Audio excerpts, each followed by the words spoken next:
meeting, 16th of March. Apologies, first of all, I have apologies for the entire meeting for Councillor Anna, and then for lateness, I've got Councillor Malena, Councillor Louise, Councillor Jeff, and Mayor Paula. I know Mayor Paula was away on council business. I think everybody else is here, so I'll move Councillor. Oh, sorry. Yes.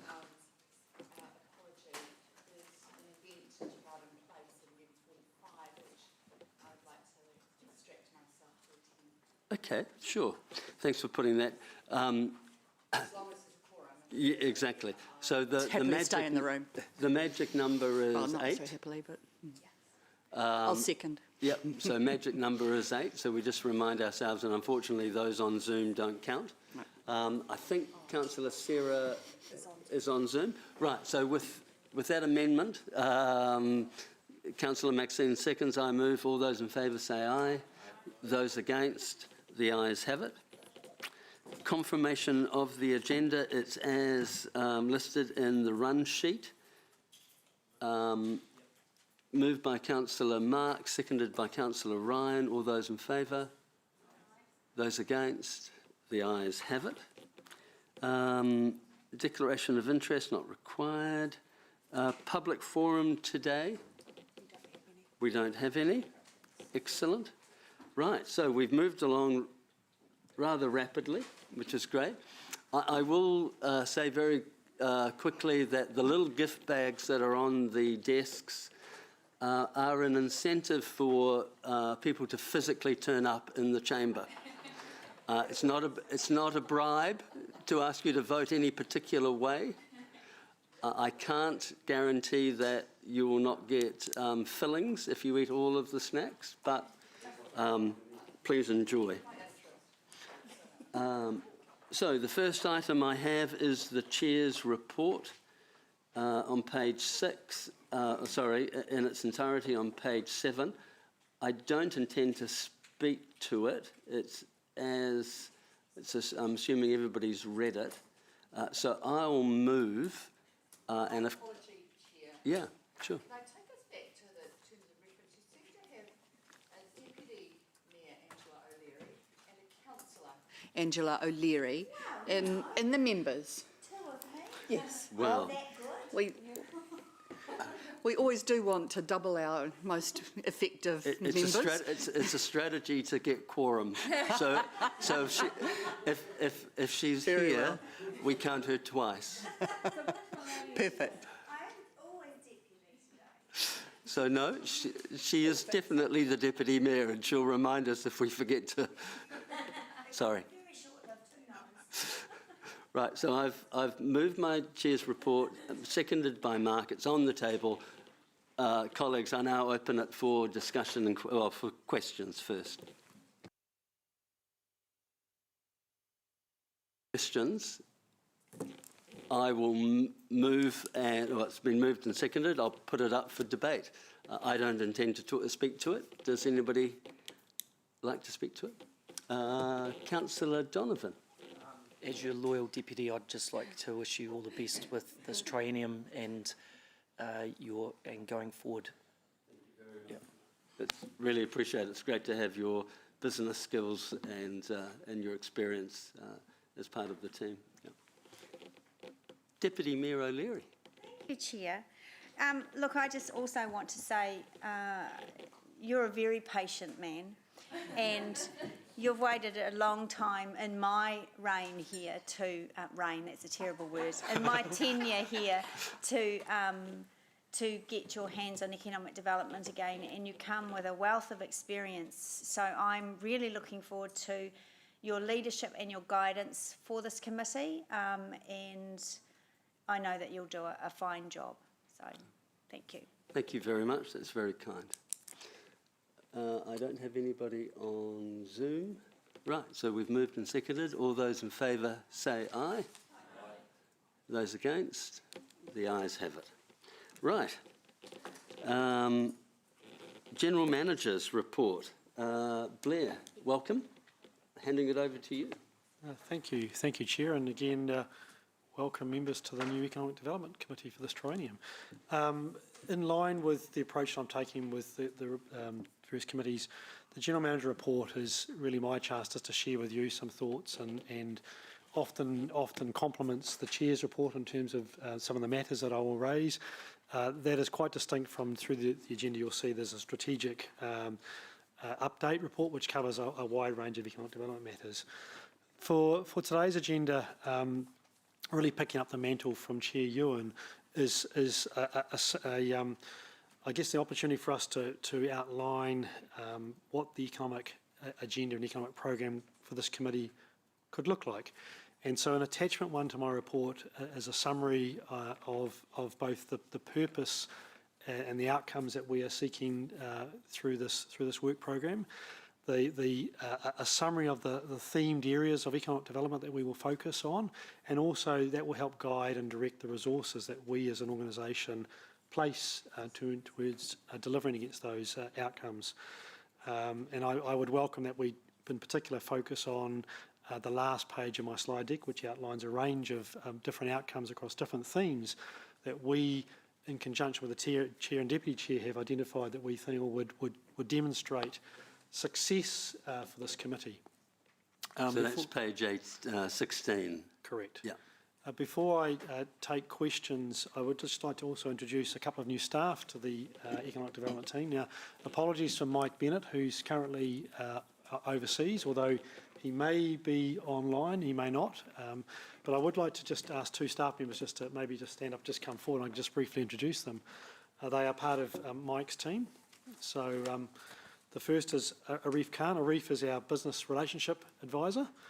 And the second is Luciana Nunes. Luciana is our Business Growth Advisor. So I might just get the 2 of them just to briefly introduce themselves and just, yeah, please have a seat and just press the button, because you will see a lot of them through the activities of this committee. I'll go first. Yeah.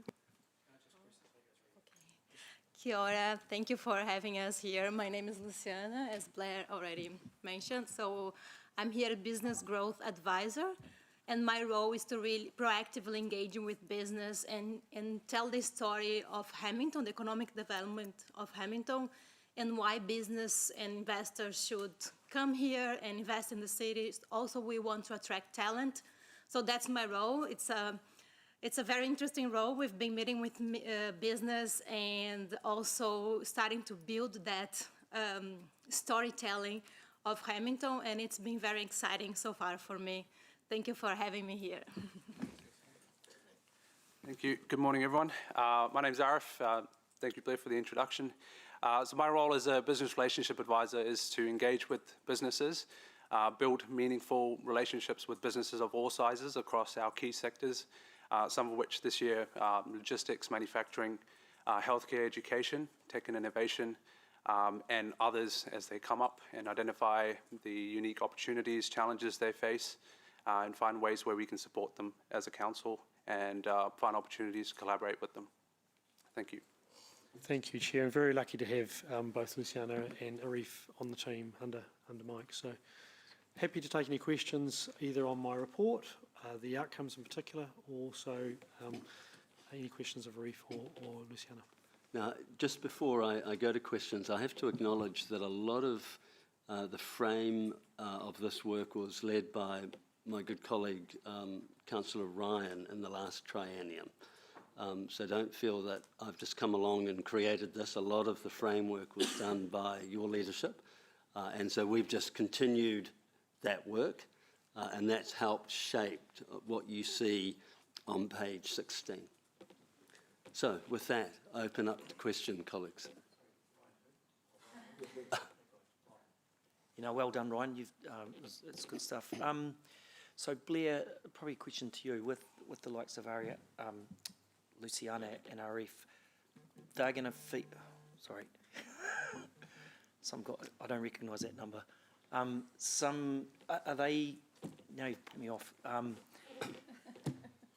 Anything that they see, like headwinds, roadblocks, all that sort of stuff, feeds up through you, and then comes to us for helping with decision making, or how do we engage? Yeah, I mean, I think the work that they will do, and apologies, I feel like I'm in the spotlight here, the sun coming Yeah, at it's an really angle. tricky, isn't it? It's basically economic development intelligence, and so Oh, yeah. that information, and let's hope the majority of it will be positive in opportunities, but of course if there are also any challenges, that will filter its way through to this committee through the reports that Mike Bennett and they bring, absolutely.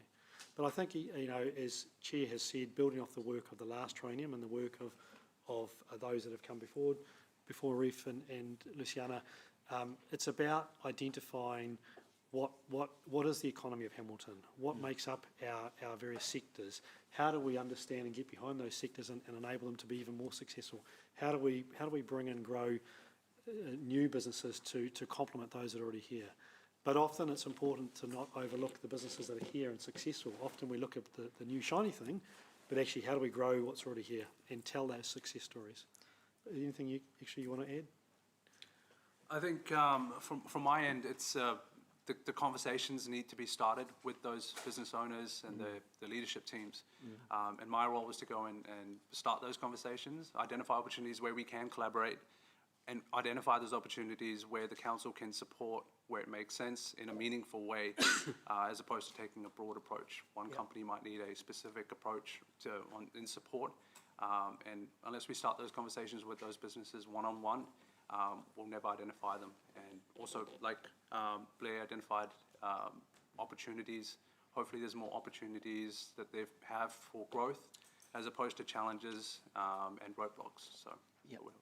So that answers probably a supplementary question that I had, was around there's your tier 1 businesses, which are all fantastic, the Gallagher's, the Pro-Life Foods and the likes, but we've got a level of tier 2 businesses that are probably got that aspirational growth. Are we setting up a program to help them reach the levels that they'd like to get to?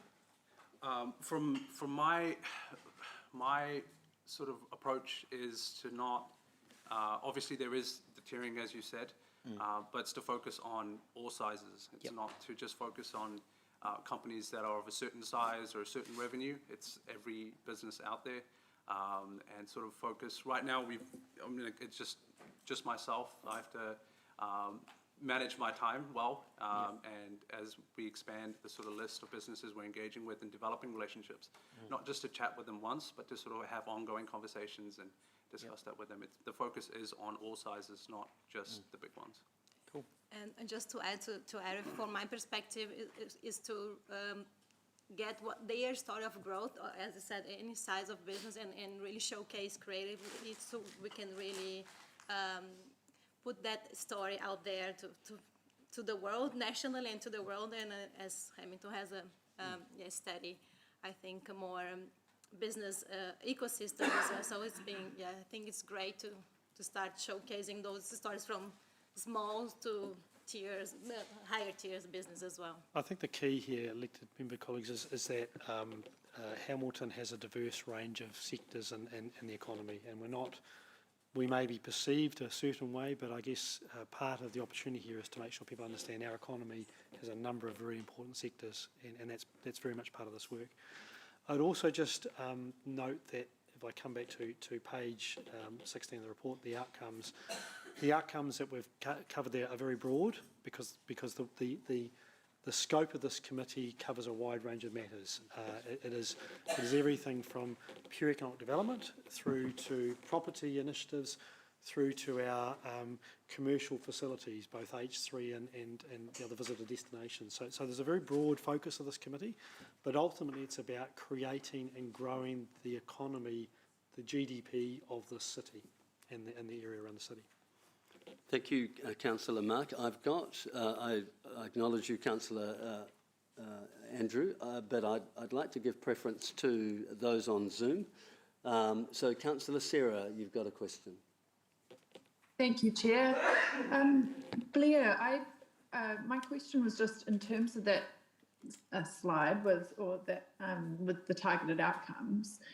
As you said, they are quite broad, or it is quite high level, and I'm wondering, as we get further into the program, will you be able to come back with some very specific actions, which, you know, measurable actions, which kind of fall under some of these? Like, for example, just as one example, championing policies and projects that support our tertiary education providers, you know, would you be able to come back with what maybe the top priority there is and how we would then go about that?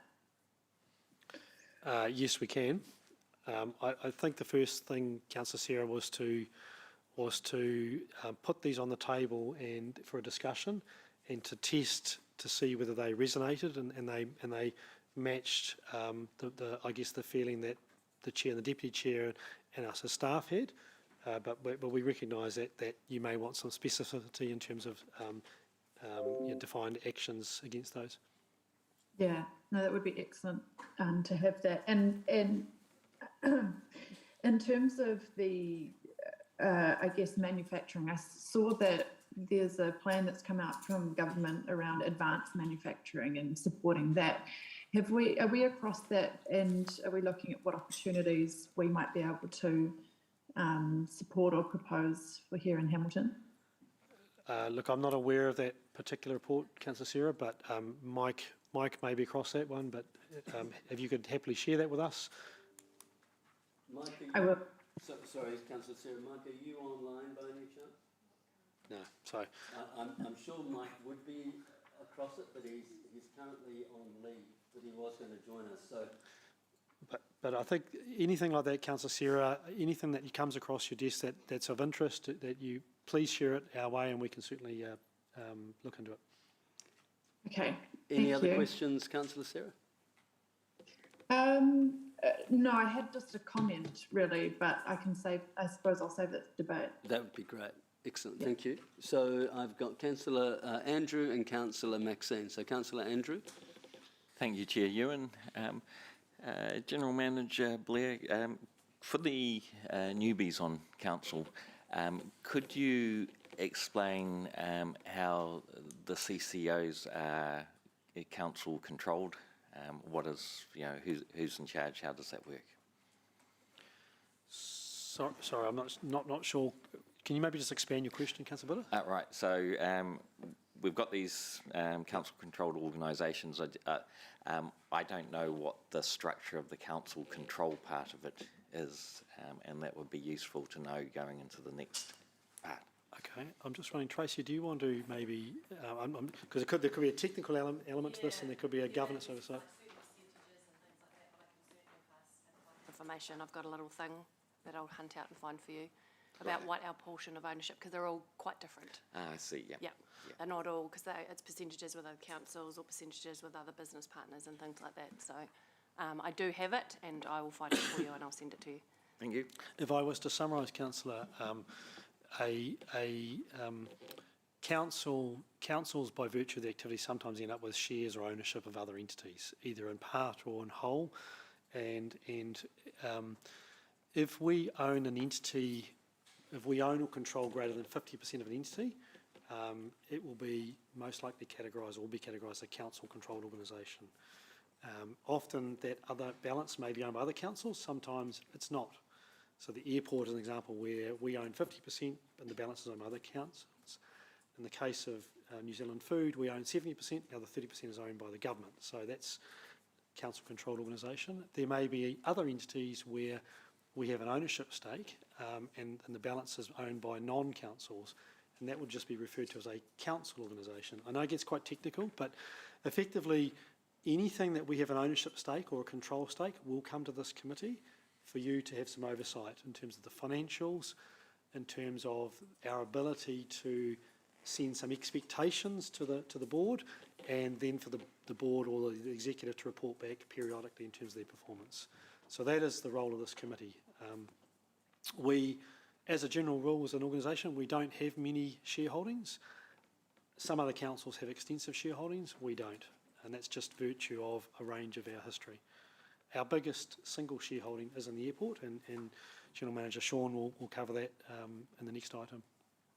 All right, thank you. Councillor Maxine. Thank you. Just a couple of questions linked potentially. A welcome to Luciana and Arif. Good to have excellent staff supporting this kaupapa.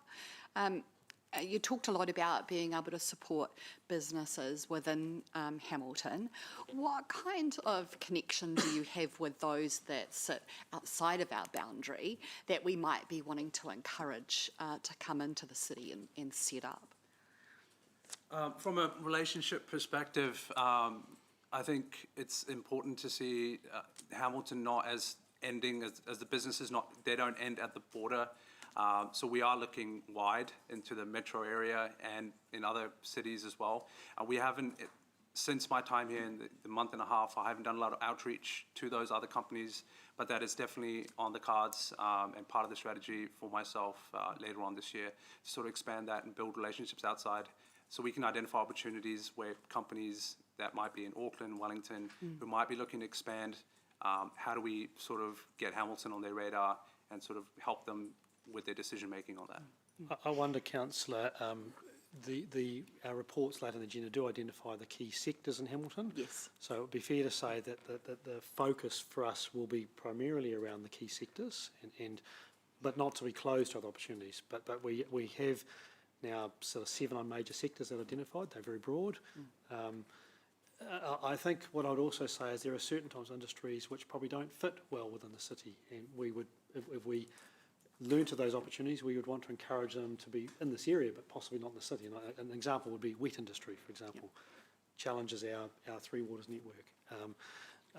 Industry that may be considered dirty, and I don't mean that in a negative sense, it's just that the nature of the activities are probably best not in the city, but they may be somewhere in the metro area. So if we can help them locate in the periphery of Hamilton, again, that would be great. But I think our work needs to be focused around those core sectors first and foremost.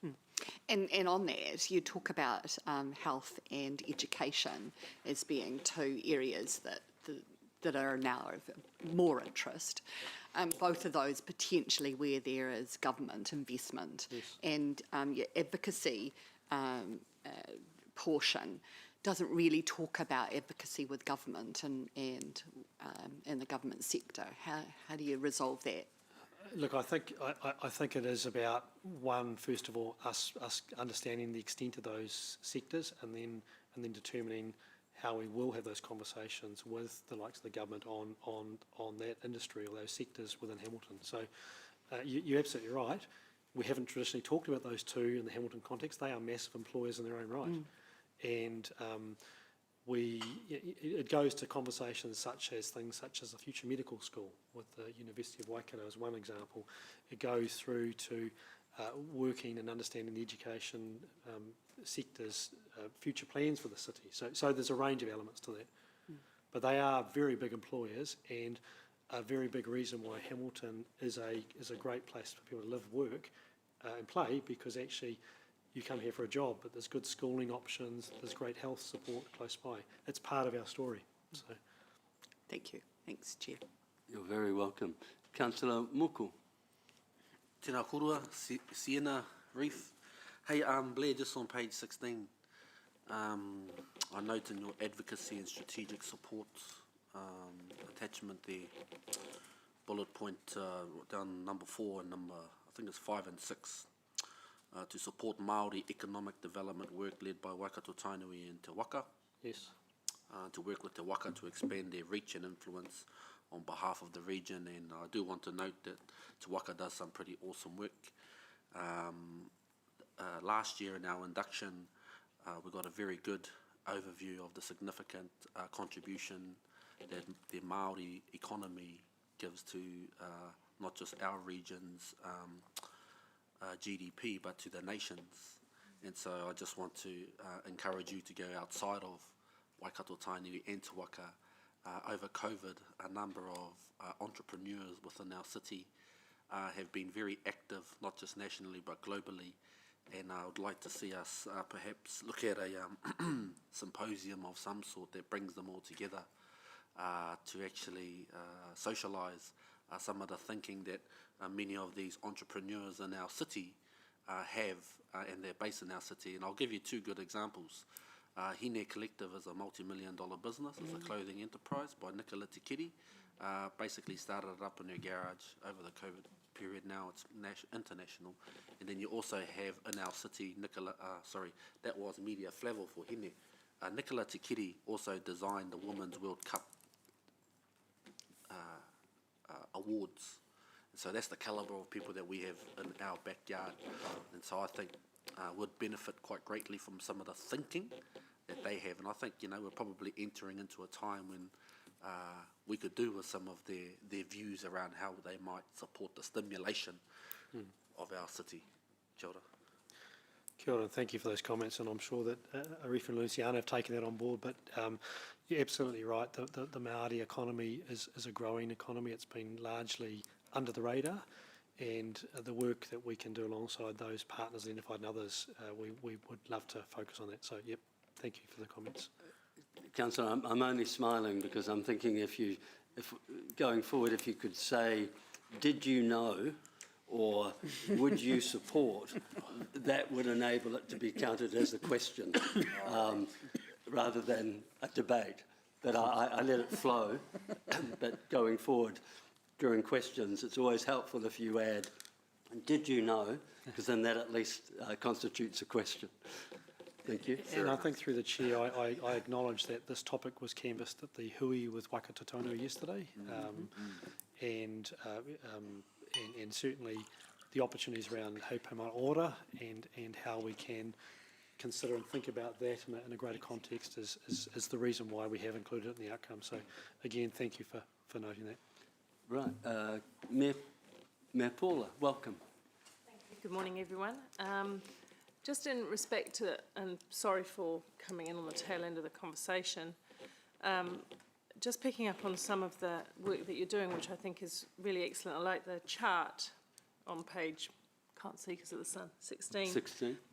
That summarises all of those threads of work. And just picking up on what some of my colleagues have already mentioned, the education, my question is, because we're in questions right at the moment, I think, my question is about the university and education, WINTEC. Two strands. We have a joint management agreement, or we have a MOU actually with the University of Waikato. And I had to take some responsibility probably for this not being done, but we were supposed to be doing an annual schedule of combined activities or actions, and we haven't done that this term because it's been a bit kind of fast-paced since we got in October. I wonder where that sits, or whether we could look into that, Blair, and pick that up. So we have the very overarching MOU, but we decide what we're focused on, and I imagine that will be where they decide what they need for us in terms of support of the medical school, or international students, I know is another one, the cultural services that they're providing, and other matters that are of interest to them and joined up with us. It should be a mutual thing, Blair. So I wonder, we bring what we want to achieve as a city, and how can they help us, and vice versa. So I think we really need to instigate that. Don't know where it sits, Ewan, sorry. The other response I was going to make is, I think what we did with the tech sector was top class. It really did catapult. Can we catapult the IT sector and those small businesses that you were talking about, small businesses, Moko and other people? It kind of elevated the whole conglomeration of smaller but really fantastic businesses that we have in Hamilton. And so picking up on some of the other sectors, I wonder if we are looking to move into those sort of spaces with other sectors, which one would be the next cab off the rank, if you like. And Moko makes a really good point about Māori. So, Mayor Paula, could we make that a question? It was. Okay. Yeah. So would you like are you going to morph into any other, what's your next cab off the rank? Sure. Was the question. Would you like them to answer the question? Sure. Thank you. And then I'll go to my next question. Yeah, which is fine. I wasn't trying to be disruptive, but this is question time. Yep. And if you were sitting in the chair, you'd be telling me the same. Possibly, possibly not, because we can never control that. So let's just keep to the question. Thank you, Mayor Paula, for that. Yeah. We are identifying more ways to sort of continue and build on that success that we had with Taking the Tron. Our predecessor, Kate Harris, did a lot of work on that. Luciana as well was involved with the Cultivate Trust and contracting role, I believe. As a volunteer, I was working as well, because I used to work at Ship 72 as tech companies with a global reach here. So I also joined the Cultivate Trust, and I helped with the Tech and the Tron and the launch of the trust. So one thing that we discussed with Mike is replicate that model to other sectors. We haven't yet defined the priorities yet. I have been here for a month, so we're still designing that program together. But we definitely want to, as I said, replicate that model to other sectors and to showcase success stories and talent and business here in the region. So I think, councillors, Mike is a team of 3, and there's 1 vacancy. So we have to prioritise where the effort is, but suffice to say, Mayor Paula, we will look at other sectors and do something similar as to be done with Tech and the Tron and Cultivate Trust, but we have to prioritise, and we have to. The work program here is not all going to be delivered on day one nor all this year. This is to outline the things that we are seeing across the triennium, and we will scale up slowly. And to be fair to Reef and Luciana, they've only really just hit the ground, so they're a month and a half in. So this is their first time at the committee, but it's I guess important to show that we are looking at these and resourcing around these and putting in place the right people who can help us deliver against these. Mayor Paula, any other questions? Yes. Just looking at you've got food and innovation, you've got tourism, events and visitation. Didn't see hospitality mentioned in either of those 2 paras. Sorry, where are you looking, Mayor Paula? Page 16. So you've got food innovation, which is Waikato innovation, etc. And then you've got tourism, events and visitation. We've had a really strong voice from hospitality over the last, trying to stand them up, etc. So I just, can we not include hospitality sector in that? Look, it's certainly hospitality is part of the sector that will be captured in some of the work that the team will be doing here. But it's not here, so I just think it should potentially should be. Noted. Yeah, we haven't yet discussed that, but yesterday was an event that was discussed tourism in Waikato and Hamilton, and there was we are already connecting with those leaders as well, but we haven't defined as well that this hospitality, all the sectors are still about to. I think we haven't discussed much hospitality with Mike yet, so I think it's a good point. We'll take that on board. Definitely take that We'll on take that on board. board. Yeah, we'll Thank take you. that on board. Thank you so much. Thank you. But have been talking. And I can talk to you offline about who my connects in Hospitality New Zealand are. That'd be great. Yeah, thanks. Mayor Paula, any other? No, thank you. Done Just, for now. Just checking. Okay. Yes. Kesh. Councillor Kesh. All good. Love the outcomes. Wondering if there's been a conversation at a strategic level. I'm thinking of the welcoming plan, and one of the outcomes in the welcoming plan is about supporting newcomers to Hamilton who are business owners, immigrants, helping grow businesses and support. So will that marry up with the work in your targeted outcomes, or is there opportunity to expand that? Let's make sure that we join those up.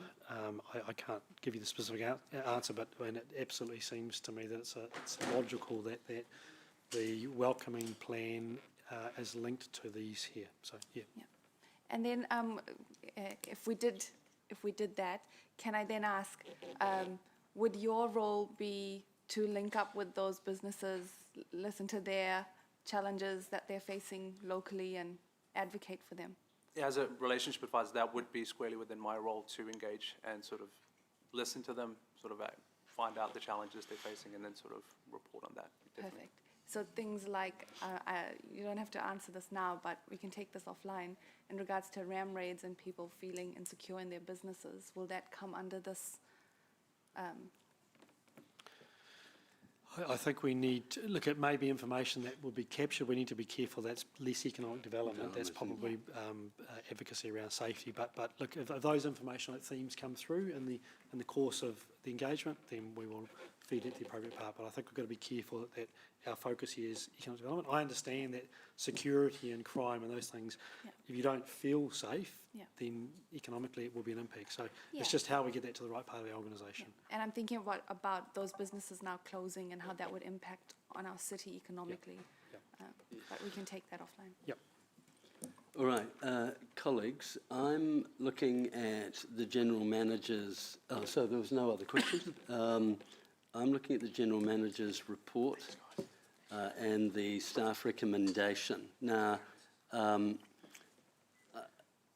I'm happy to move that we receive the report, seconded by Councillor Mark.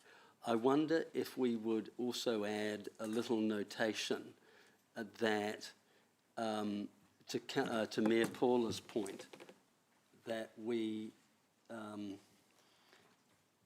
ask staff to look at adding under tourism event and visitation, hospitality, just to sort of put down in writing what Mayor Paula has raised so that we don't lose that, right?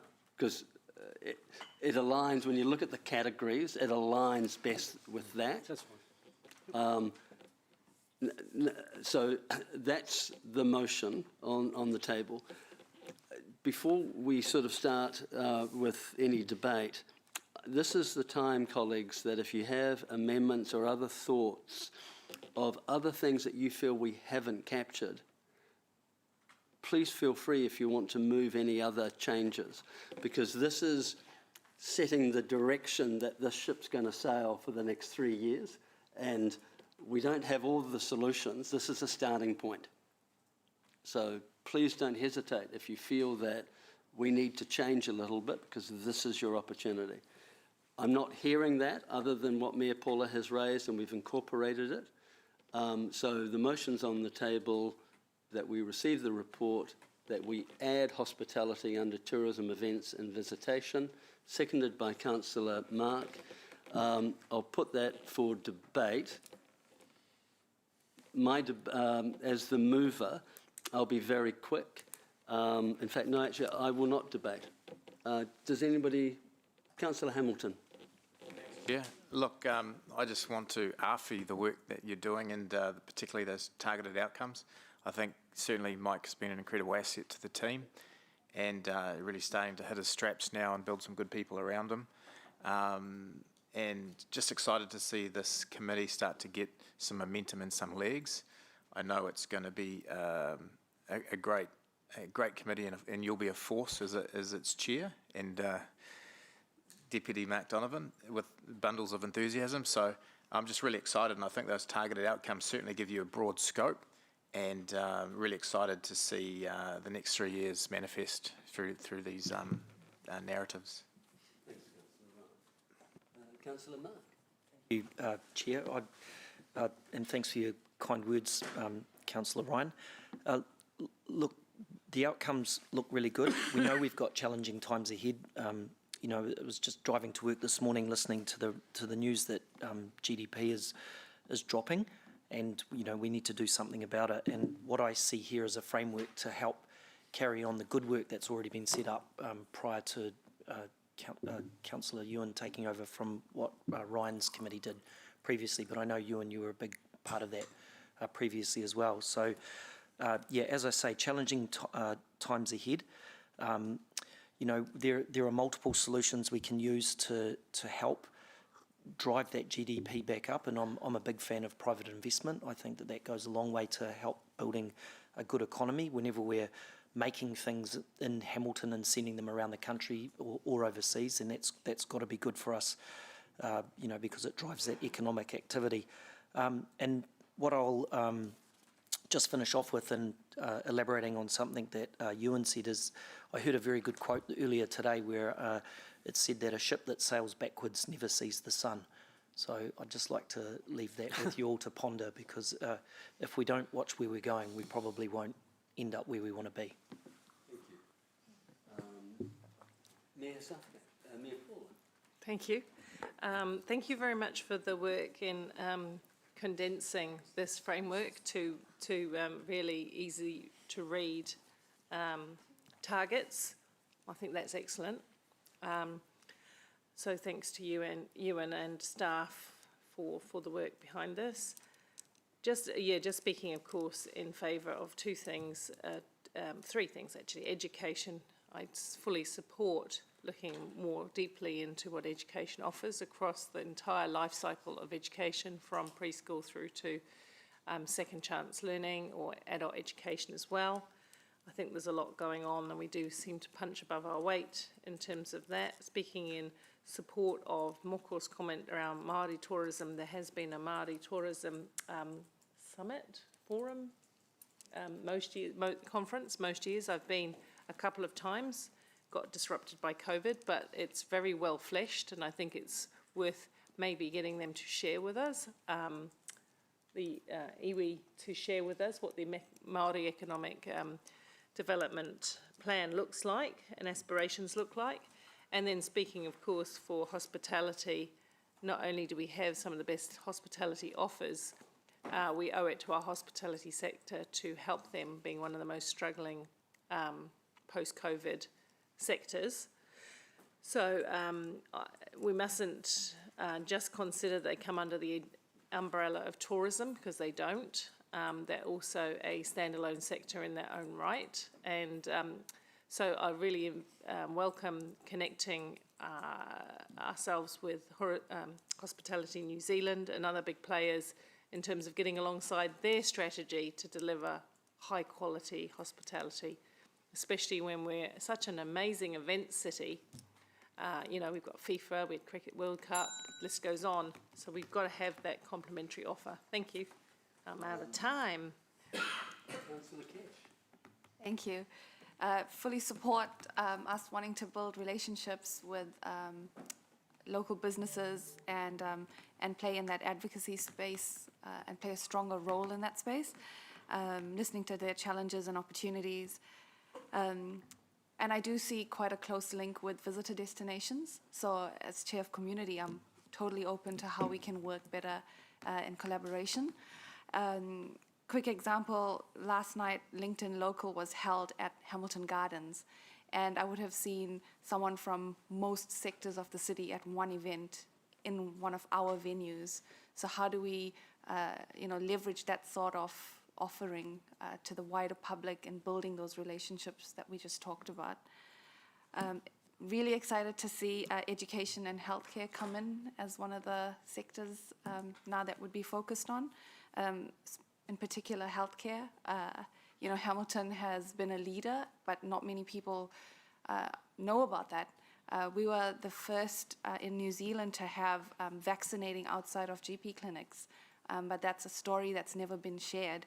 And there's various examples. You look at Te Koha Health, who are just breaking down barriers nationally.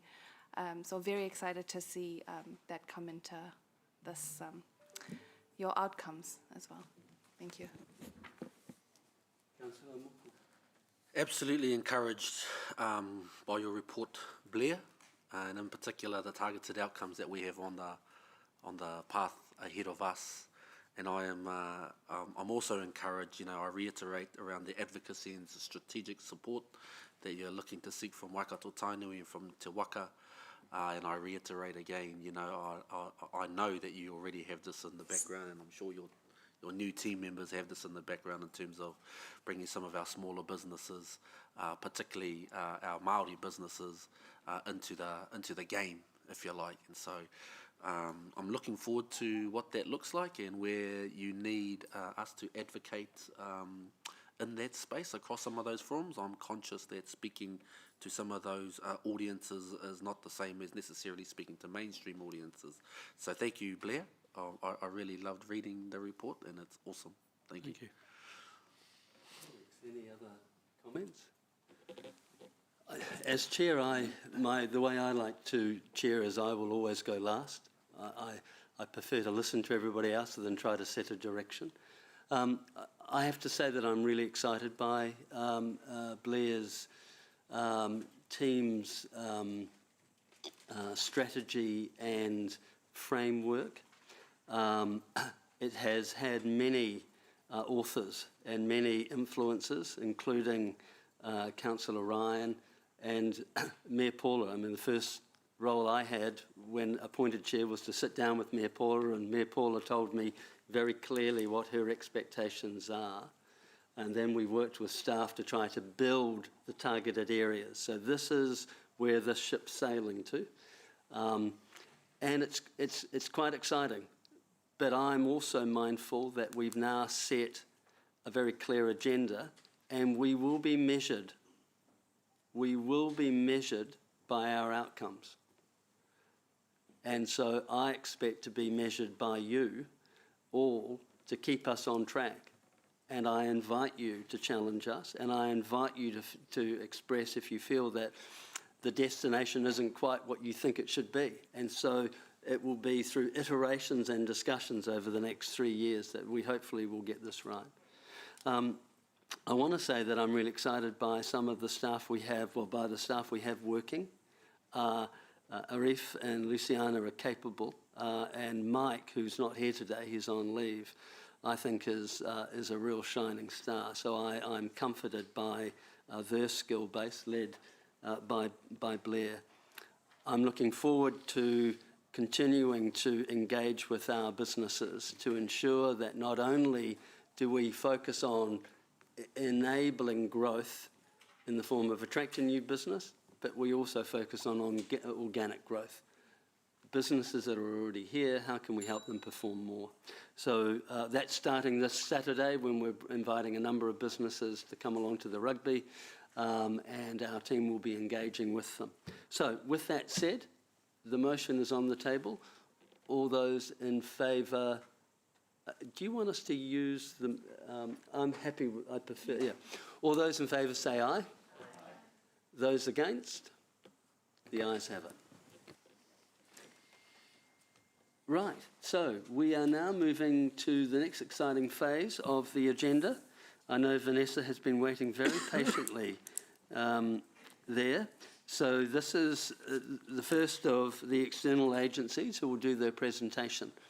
So Blair, I think we've got Vanessa Yes, we and do. Tilly.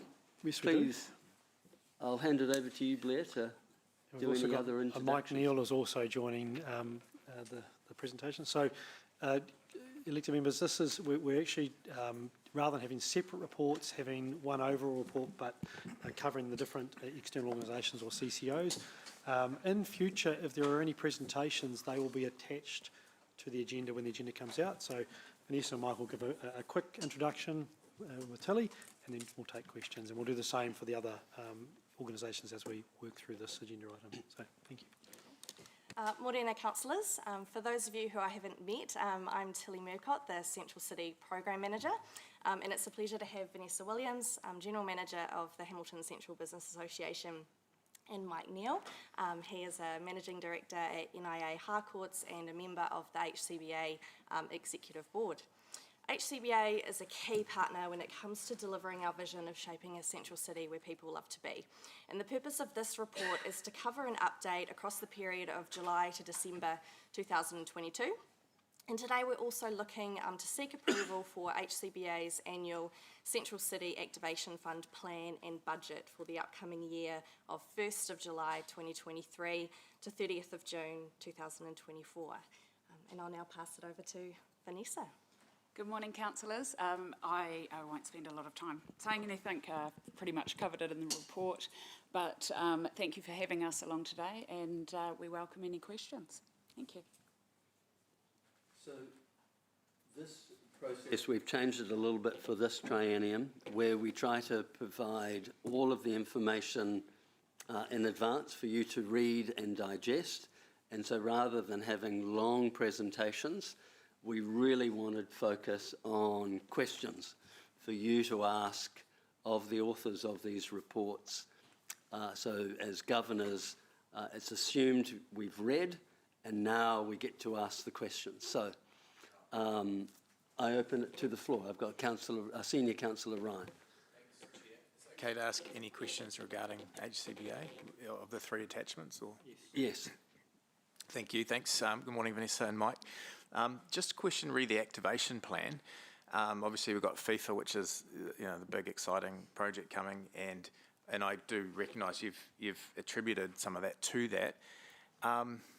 Just interested in, I don't want to ask is it enough, but what are you doing around FIFA, and do you feel like it's going to get a good roll of the dice with the limited funds you have? Yes, so involved with FIFA, I sit on the organising committee with a few other representatives from, that H3 have organised, and some other council people and various stakeholders around the community. So have the opportunity to put forward ideas around engagement for FIFA and what can happen in the central city. There is a lot of rules and requirements, as I'm sure you know, about how FIFA can operate, and unfortunately it's meant that some of our public places haven't or don't meet the requirements for some of the activation, hence there's some other areas being utilised. But we are working alongside the H3 team to see what we can have actually be in here to recognise the fact that there will be people staying in the accommodation here. There'll be people eating out, utilising experiences beyond actually what happens at the stadium. So I think it will be very obvious having the FIFA teams around, and even in the pre-tournament, you would see, and we helped organise various teams to go to hospitality venues. The teams are all very obviously dressed in kit and uniform, and I went around a variety of particularly sports retailers in the CBD to talk about who they had in, and they had various team members in buying shoes and bits and bobs in the week leading up to the tournament. So there is good recognition amongst the businesses of FIFA coming. Obviously, in terms of audiences that the stadium will get, I really hope that we will get good city representation and people going along to enjoy the games. I had the pleasure of volunteering actually during the pre-tournament, and it's a great vibe when you have the football down there, and some of the audiences were small, but they're a very passionate group of people, and I think FIFA will do a lot for putting Hamilton on the map. Thank you. So maybe a supplementary question to you, Chair, because I know you've been trying to specifically do some work around FIFA. Where have you got to, and what are your feelings around where we're at? Yes, so I've certainly engaged with Councillor Kesh and the Mayor and General Manager Sean around some cosmetic issues on Garden Place, and in fact the Deputy Mayor, particularly in regards to furniture and rubbish bins, because we felt that needed to be addressed. I think Tilly has done some great work on that, so maybe Tilly, if you could update where we're at with that. Yeah, absolutely. So we've funding has been reprioritised from existing cross-organisational wide renewals, so that we can actually prioritise that the tired furniture in Garden Place is actually replaced and revamped in time for FIFA, also upcoming with Matariki, and just in general we want Garden Place to actually be refreshed. It's a really important part of our central city. We've also got our central city public space design guidelines as well, so it's a great opportunity to start giving effect to those. So we're working with Vanessa at the moment of just understanding what is the furniture that we are going to prioritise to get replaced, and that is all underway and train really to be delivered in time for FIFA, so by July. Fantastic, thank you. Thanks, Chair. Just as a supplementary comment to the Chair, more for our long-term plan process, but one of the challenge has been that the last long-term plan budget funding was sought for Garden Place but wasn't provided through the process, so hence the need to reprioritise to get the money to do this revamp. So in the next LTP, that will be a conversation that will be had with you around specific budgets to address central city funding, particularly around Garden Place, and it's a conversation for that process. Chair, thank you for your report. You must get sick and tired of waiting for us to move on any funding for Garden Place, but anyway, love your patience. Hey, just on CBD pedestrian data, not fabulous news, but pockets, you're reporting pockets around Union Square, etc., and Alexandra Street are doing okay in terms of pedestrian counts. I mean, you're the expert here. You're on the ground with your members. So, and I couldn't see any correlation between PED counts and the occupancy survey. So, can you just give us a bit of an idea of what you're hearing from your members as to the why? So I will say, first off, on the pedestrian counters, it's more of an indication rather than an exact. Yeah. So at the moment, pedestrian counters are not in public spaces. So for instance, VOTR, Garden Place, they're not there to be recording that sort of data. So that they are just a few that are around the CBD in some key locations. And, it is a very much a counting if one person goes past it and one person comes back, they're there twice. We still are finding that there isn't clear patterns, I guess, of when people are in and out of town. I mean, the positive news is the fact that weekend pedestrian still seems to be high and a growing area, which is great news, and particularly longer term will support businesses exploring Sunday offerings and more offerings geared toward weekend traffic.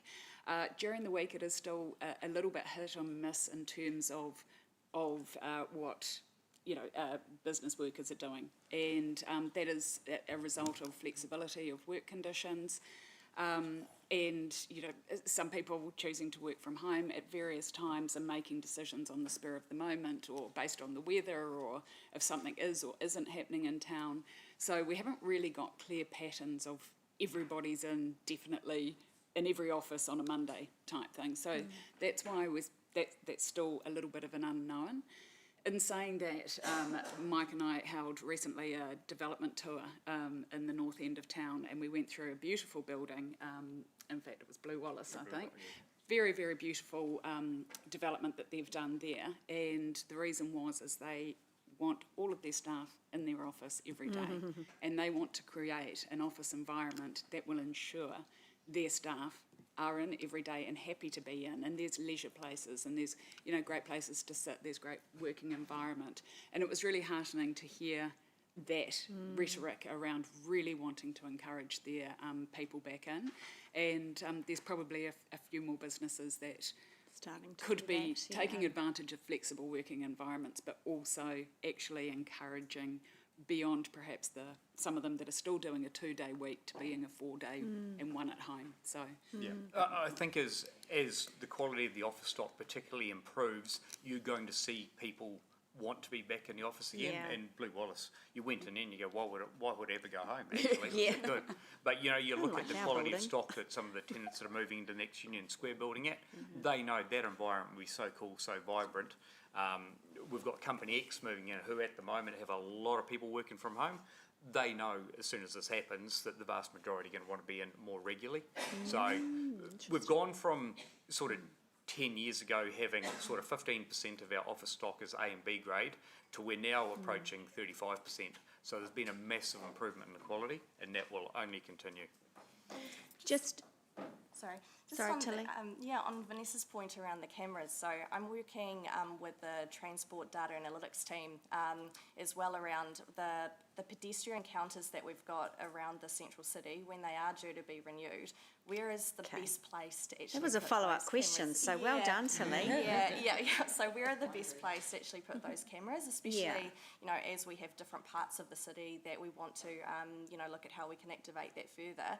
And Vanessa will be part of those conversations as well with the team as to understanding where those best places are, because I understand there's technology being upgraded so that those cameras can actually do more things, so we can be led by data to make some good decisions. Oh, look, I'm really heartened to hear that. What's kind of the timeline, Tilly? I need to probably confirm that. That's with John Kinghorn and the transport team. So, yeah, I'll follow up on that. Okay, all right.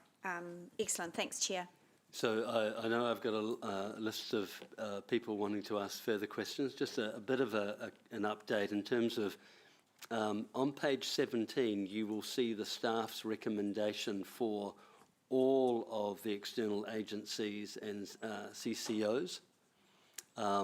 And you'll note that a component of B refers directly to HCBA's $100,000 activation fund. So if you have specific questions, I just remind you this is when you have an opportunity to ask. We are going to target morning tea at roughly 11 o'clock this morning, colleagues. You do have donuts funded by the chair as an additional incentive to always turn up physically to an economic development committee. What's that? Grateful for donuts. You were part of my thinking when I made that decision.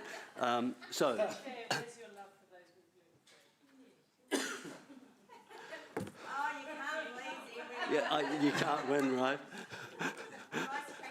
Okay, exactly. Councillor Cash.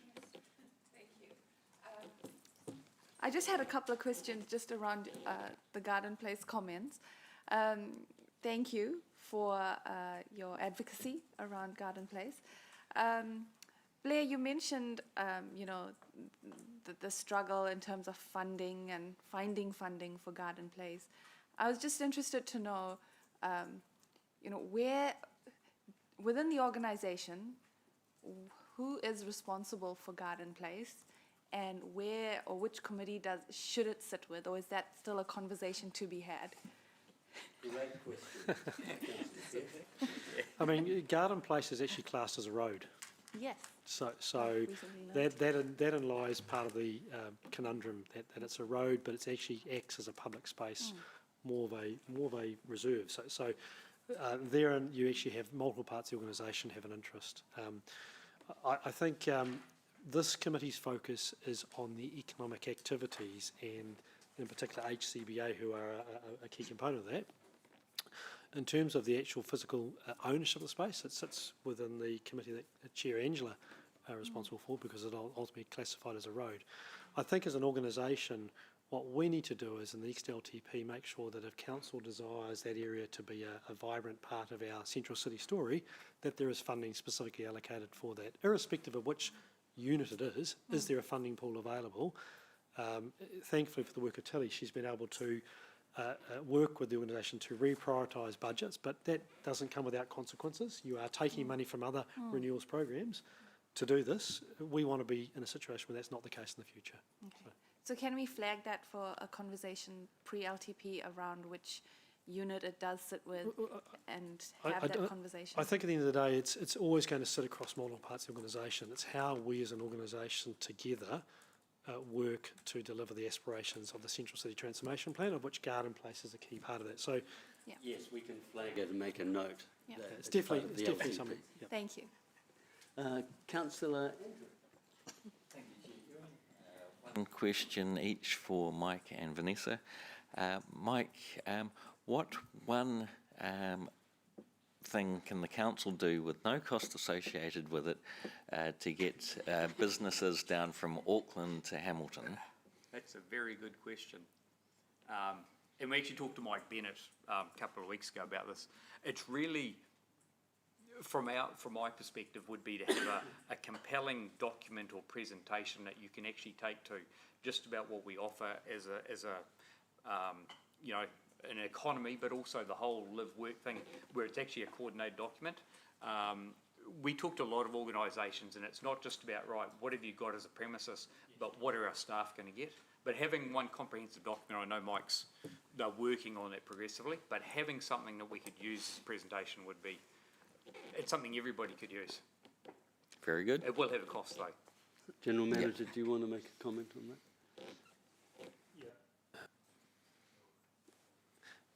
Yes, Mike is doing work there. Our website already also has a lot of information resources around that, but obviously noting the comments of Mike, there is more opportunity for us to advance that.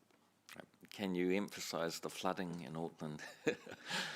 I think it's important that we tell our story as opposed to focus on others. So our story, yes. I think, will tell itself. Yeah. Right, Vanessa. What are your thoughts on the 2 hours free parking? Wasn't expecting that question.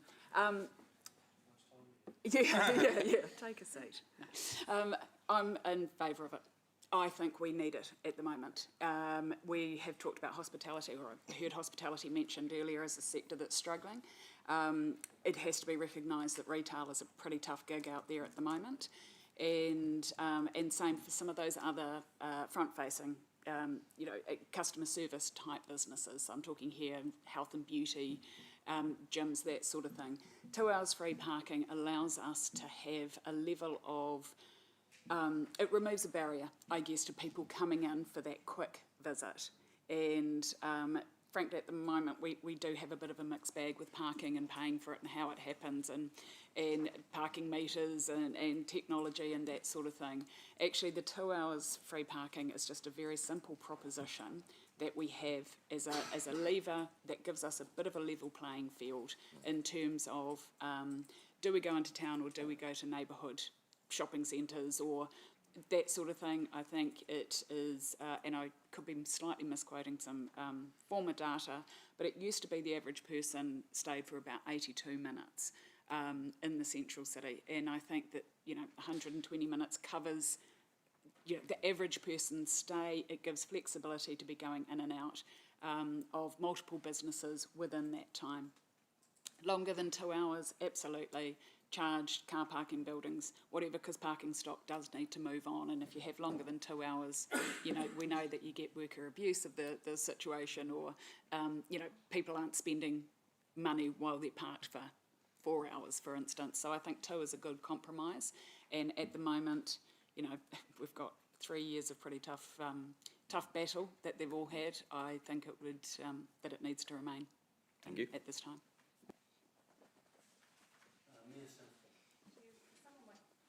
Some of my questions have been answered. Thank you for the really good report. As usual, very fulsome, and it's good to see some of the trends increasing. And how we've talked about Garden Place, so that's good. How, instead of with what you're hoping to do with the FIFA, will that be semi-permanent or will it be temporary refreshment of Garden Place? Or do you think it's the sort of thing that will stand up for other events afterwards? Or sorry, can I just clarify? Is that in terms of furniture activation or in terms of activity? Yeah. Look, and we share your desire to make the place look better for FIFA, 150%. But is that going to be, some temporary bunting, or is it going to be something that will endure and make the place all better both? I think that certainly the furniture aspects and actually making it a much more friendly, workable space during the day obviously has the longevity beyond FIFA. FIFA activations, I think there needs to be the temporary ones that do include things like bunting and some level of activity or action. I think as a central city, very opinion-led, but we don't always very well recognise some of these major things that we have happening in the central city.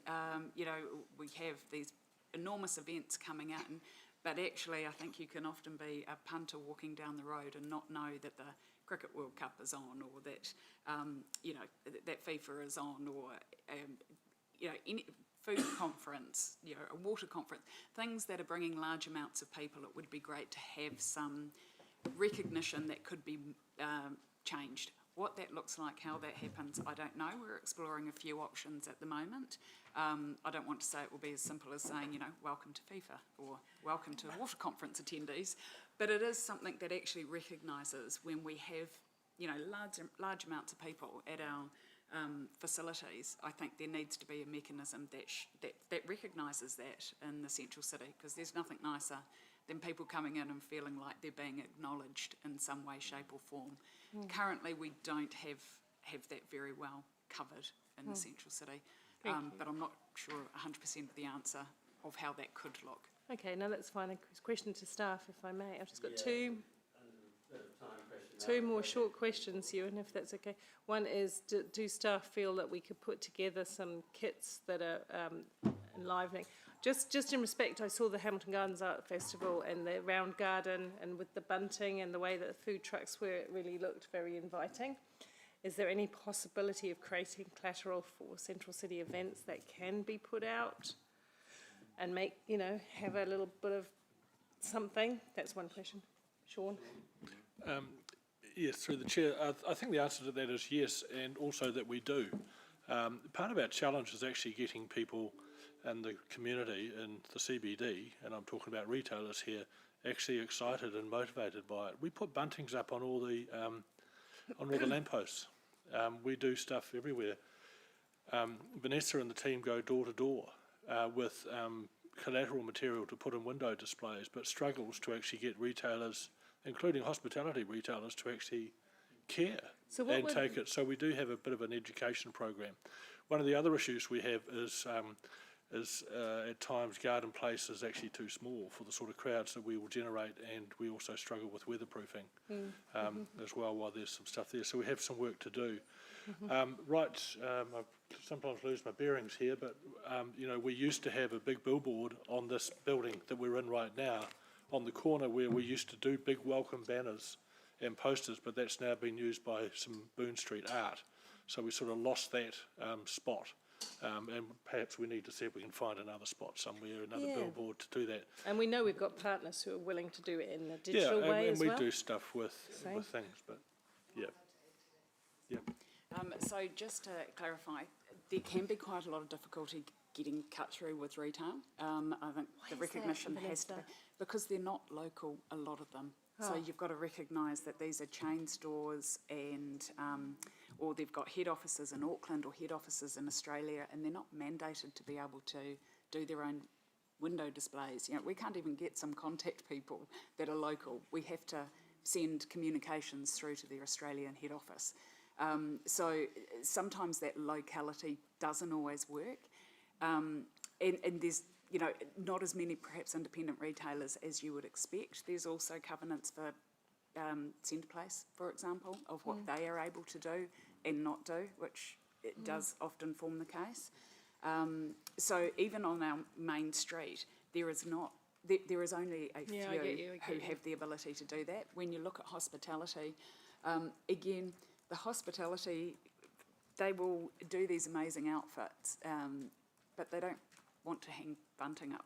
It doesn't suit the aesthetic. Get into the point where I think if we want to go any deeper into the weeds, we need to look at a workshop where Vanessa could come along and we could That's really a very good idea. Yeah, so I'm feeling we're diving. Just one quicker question, straightforward question. How's hospitality doing now? We've had. It's a question. How's hospitality doing now? Hospitality. Be quick. So this is your time's running out. Hospitality is Quick. holding up quite good. So certainly our good hospitality is doing very well, and it is great when you go out on a Tuesday night and you'll see a lot of our hospitality places are full. Hospitality, as we all know, is tough at the moment, not just for the amount of small business expenses that are being incurred, but also resourcing. So there is those challenges out there which have to be recognised. But there is a pretty good vibe, which is, a very much a summer activity vibe that helps hospitality. Mike probably say in terms of inquiry coming through that hospitality does tend to. Yeah, I think it's pretty tough for them. You talk to them, staffing is still a major issue. But interesting, council owns a building next door to Mexico that's currently vacant. It's been vacant for probably a couple of months now, more or less, but it looks like potentially we might end up with 3 lease offers in the next sort of 48 hours. So where there's fit out, there are usually operators for it, but going and doing new hospitality, brand new fit outs, it might cost you $500,000. That's a really tough gig. Okay, I'm going to bring that to an end. Thank you, Mayor Paula. Councillor Moku. Yeah, tēnā koe Tilly, Vanessa, koutou, Mike. Hey, my question is around the Activation Fund. I'm very excited about that fund. I'm very excited that you've got there on the proposed activation activity plan for 2022-2023 for the remainder July 22 September. And I see Matariki on there. And so have you engaged anybody to help with that planning of that for that event? Yes, we did last year as well. So we worked with the Matariki Ki Waikato team and we'll do again this year. And we work with Hamilton Waikato Tourism as well. We also work with a number of other key stakeholders to see what we can do there is, in both creating events and in supporting existing events.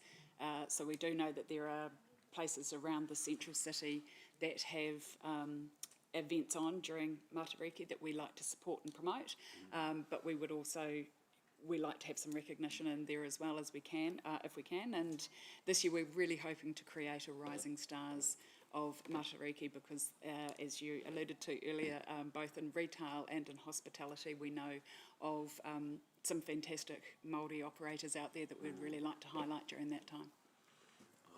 Well, in light of yesterday's doom and gloom, well, looks like we can have an event after all. Sounds good. Happy to have a discussion with you at any time about that. Colleagues, thank you. That's the end of the questions. Oh gosh, all right. Well, in a second. Obviously, we're going to hold the debate on all of this to the end of all of the presentations from the CCOs. I do have Tourism Waikato online ready to do their presentation. So, Councillor Maxine. A really quick question and related to the beginning of Mōko's question regarding the funding. It looks like an awesome list of projects. Have you got any analysis on the economic benefits of that investment from council that can help us to have some real confidence for ongoing? Sure, and it's a very tough ask at the moment, and that's purely because of what mechanisms we have available and also what those economic outputs are wanted and look like. I'll explain that further. One, if you look in terms of numbers of people, pedestrian counters aren't in our public spaces, so we can't utilise that information in its current form. Again, around creating activities and events, it's not always about the numbers of people or the time of day. Sometimes it is around those small events being recognised as well as the large events. So, for instance, on last weekend we sponsored for the Great Kiwi Break Off to be held during the Hamilton Arts Festival down at Victoria on the River. Had a fantastic crowd there, but it was a Sunday afternoon, and as we know, Sunday is not a huge business day for the central city. So economically, there would have been some food outlets that would have enjoyed some benefit. However, actually what it did in terms of PR, and I don't know if people had the opportunity to see it all over Facebook, LinkedIn, Instagram, and even TikTok now, because we're dabbling in that space too. In terms of profile, it really was a great event for us to be involved in. But in terms of impacting in that dollar sense, I don't have the ability to necessarily give that to you. Right, thank you. I think you've answered the question. Thank you. I'm sorry, time is just going to slip away. We've got a number of other CCOs, and if we allocate an hour for each of them, I'm relaxed. I know we're all having fun. I love economic development, so I can go all the way till 5 o'clock. I think some of my colleagues will start to lose interest as the longer we go. So I just want to remind you the art of brevity, if we could. Right, we now have Hamilton and Waikato Tourism. Sean will do the introductions and welcome Nicola online. Sean, we're in your hands. Yes, thank you, Chair. Look, I'll be pretty quick, but just to provide a little bit of a reminder, especially for those new councillors to this committee, Hamilton Waikato Tourism is an independent enterprise that HCC purchases services from on a 3-year basis, and we review that every time we go through our LTP process. The organisation is also co-funded by other partner councils that surround us, that make a nice tight cluster for the tourism offer in our region, and also they receive funding from central government and from private sector as well to help fund their overall operations. I won't say anything else other than one message, that is, or two messages. One is Nicola may talk to you a little bit about the interface they have with the hospitality community, because it's been a bit of a topical issue in the last discussion, but also she may also just talk to you about the changes that are taking place as we come out of COVID and the industry comes back to life, but also what that means in terms of some of the funding. They have been the beneficiaries and controllers of a significant amount of central government funding. That's as a result of the pandemic response, but that is now starting to fade away as we get back into business as usual. So there's an adjustment there. So I'll leave it at that, Mr. Chair. Thanks, Sean. Does Nicola want to highlight any of the salient points, or? I've asked Nicola to speak for 2 minutes. Wonderful. As a quick summary. Excellent. Nicola, warm welcome. Nice to see you online. 120 seconds. Let's go. Wow, tough audience, and I really don't want to get in between you and your donuts, right? Maybe next time I'll come on in rather than by Zoom. Look, thank you very much for having us. You have got the report. I did have probably a few notes to add to that, given that time moves quite quickly, and some of the data in your report was only to November. But I guess the key message is that tourism's bouncing back really quickly. Some of our international spend, even for January, was greater than what it was January 2020. So we're in our region. So I'm quite excited to see tourism coming back with a vengeance. Our international visitors are flowing. Just leading into summer, we were seeing a really bright summer ahead, a lot of bookings, a lot of activation, and then of course we had summer on hold, didn't we, with cyclones Hale and Gabrielle affecting more our neighbouring and further afield regions, but we were also absolutely affected, and we've seen some visitors moving south because of that activity, that weather activity. Mm-hmm. So what we're seeing coming through on the data for February will be interesting. Thank you, Sean. Yes, interesting discussions this morning around hospitality. As part of our central government funding money that we received, we did conduct and develop a food and beverage in tourism strategy, and that's got some outcomes and some recommendations on activities. We've been able to activate some of those things with that central government funding, but not all, because they don't fit necessarily nice and tidily within the visitor remit. But we absolutely recognise hospitality offering is a very important part of the visitor offering in a destination. A great place to visit is a great place to live, and vice versa. So that hospitality offering for our locals and for our visitors is absolutely paramount, and we have been working with Hospitality New Zealand and the Restaurant Association as well. Touching on Sean's point around the COVID recovery, the central government funding that we received, we have received central government funding over the last 2 years only because of COVID recovery funding. That's not a normal arrangement for RTOs to receive funding from central government. All RTOs, regional tourism organisations up and down the country, 31 of us, we all received some money. For us in our Waikato region, we received 1.7 million over that 2.5 years. So it's enabled some substantial projects to be kicked off, substantial work to be done. We've really elevated our campaigns much greater than we would normally. That money has to be spent and will be used by June, and then we're back to BAU funding. And look, we appreciate our funding. We love our founding councils and our partnerships that we have with all 6 of you. But we just, we need to realign some of those expectations that what you've seen in the last 2.5 years was topped up substantially by central government funding. So just realigning those expectations a little bit moving forward.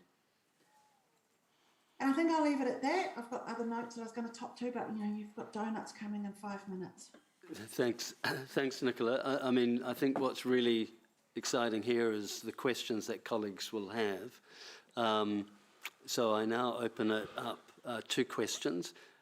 Going forward, I think Nicola's indicated she'll try to be here in person, because I always find it's much, much better to be in the chamber to be able to generate some real questions. Colleagues, you've had all the written data. Do we have some questions? I've got Councillor Andrew.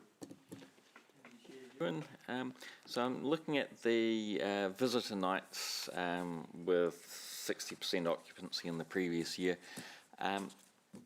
What impact is the emergency accommodation having on the accommodation sector and our capacity for tourism where people are wanting to stay? Yes, look, emergency housing numbers are not included in those occupancy rates, so that's a stats situation as well. It's definitely impacting on our ability to host. We know that we're starting to collect data on missed opportunities due to accommodation constraints. So we are missing out on some business, be it tourism trade groups, and sometimes it's events. So it is impacting, and that some of that is because of the emergency housing situation, and some of it is around hotel numbers. So I'm quite excited to see hotel commercial accommodation on your targeted outcomes. For FIFA coming forward, and I know this has been in the paper, FIFA will fill our accommodation in Hamilton City and then further afield into our region. So I see that as a positive, that it does give some opportunity further into the region. Thank you. Thank you. Nicola, I've got a question, but I wanted to wait as long as I could. But colleagues, if you have a question, indicate, please. Nicola, I just want to have a better idea of what Tourism Waikato's doing in terms of packaging travellers coming down from Auckland for FIFA games using Te Huia. I'm just trying to see what, if anything, you're putting together to try to incentivise and take packages to market. Yes, of course. So we're working with Sean's team with the host city responsibilities and encouraging visitation to explore our region and our city while they're here for games. Packaging is something that we encourage with our travel trade, with our inbound tour operators. So we won't put together a package ourselves specifically, but we will encourage our travel trade as part of our education of them of what's available to put together those packages. So we are doing that and quite cautiously too, because we do need to stick within the FIFA Major Event Management Act criteria as well. So definitely working on that in that space. Just a follow-up question, if I could. The way you generate your revenue is obviously through local government, but also through memberships. How are the membership numbers going? Are you seeing still a number of new people joining Tourism Waikato and thus paying annual fees to help you do more work? Yes, so we don't. It's not a membership; it's a partnership. So what we've got a core funding from our 6 council funders. Thank you, and then it's a partnership model that operators buy into activity. So they might want to be part of campaigns or business events activity, and they partner with that activity. During COVID, we did give them some partnership breaks and holidays and subsidising due to that central government funding.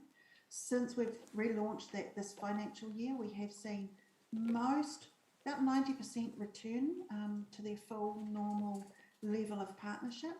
A couple have come in on a slightly lower level or tier than they would have been prior to COVID, and a couple are still just waiting for business to return. But overall, we've been very buoyed by the return of partnership levels. All right. Thank you very much. I have no other questions. I don't see any indication on Zoom. Councillor Maxine.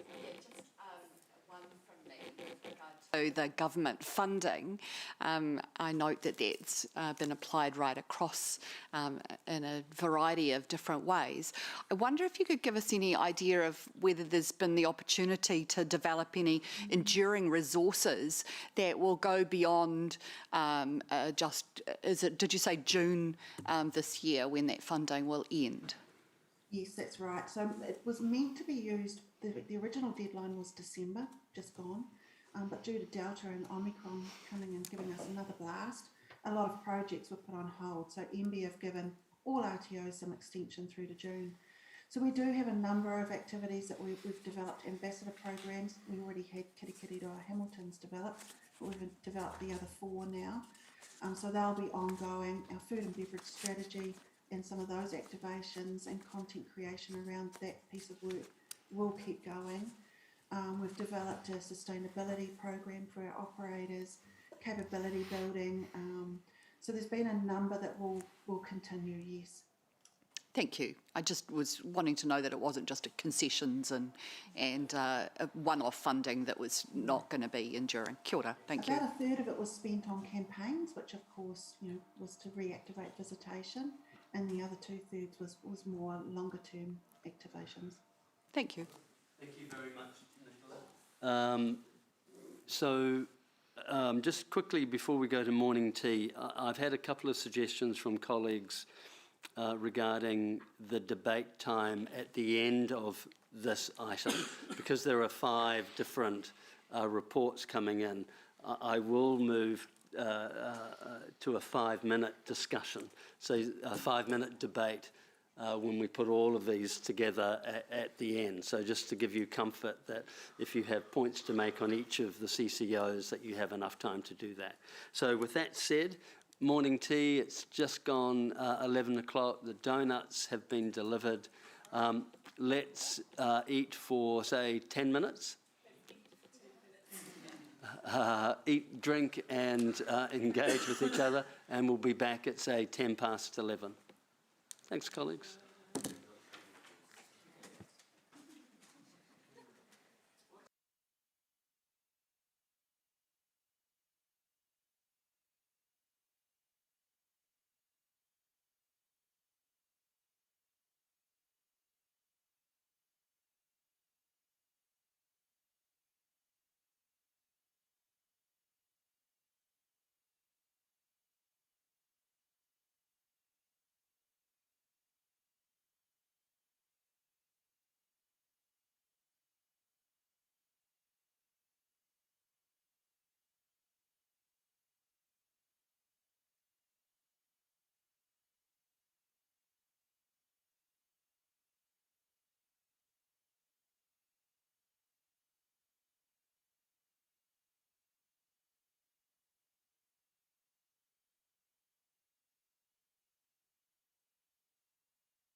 have quorum.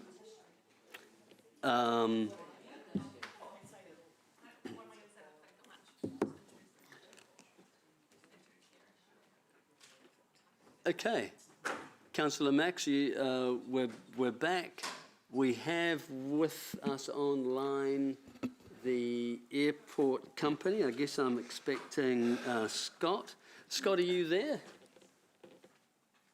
Yeah, good morning. I've got Ben Langley here as well, Councillor Ewan.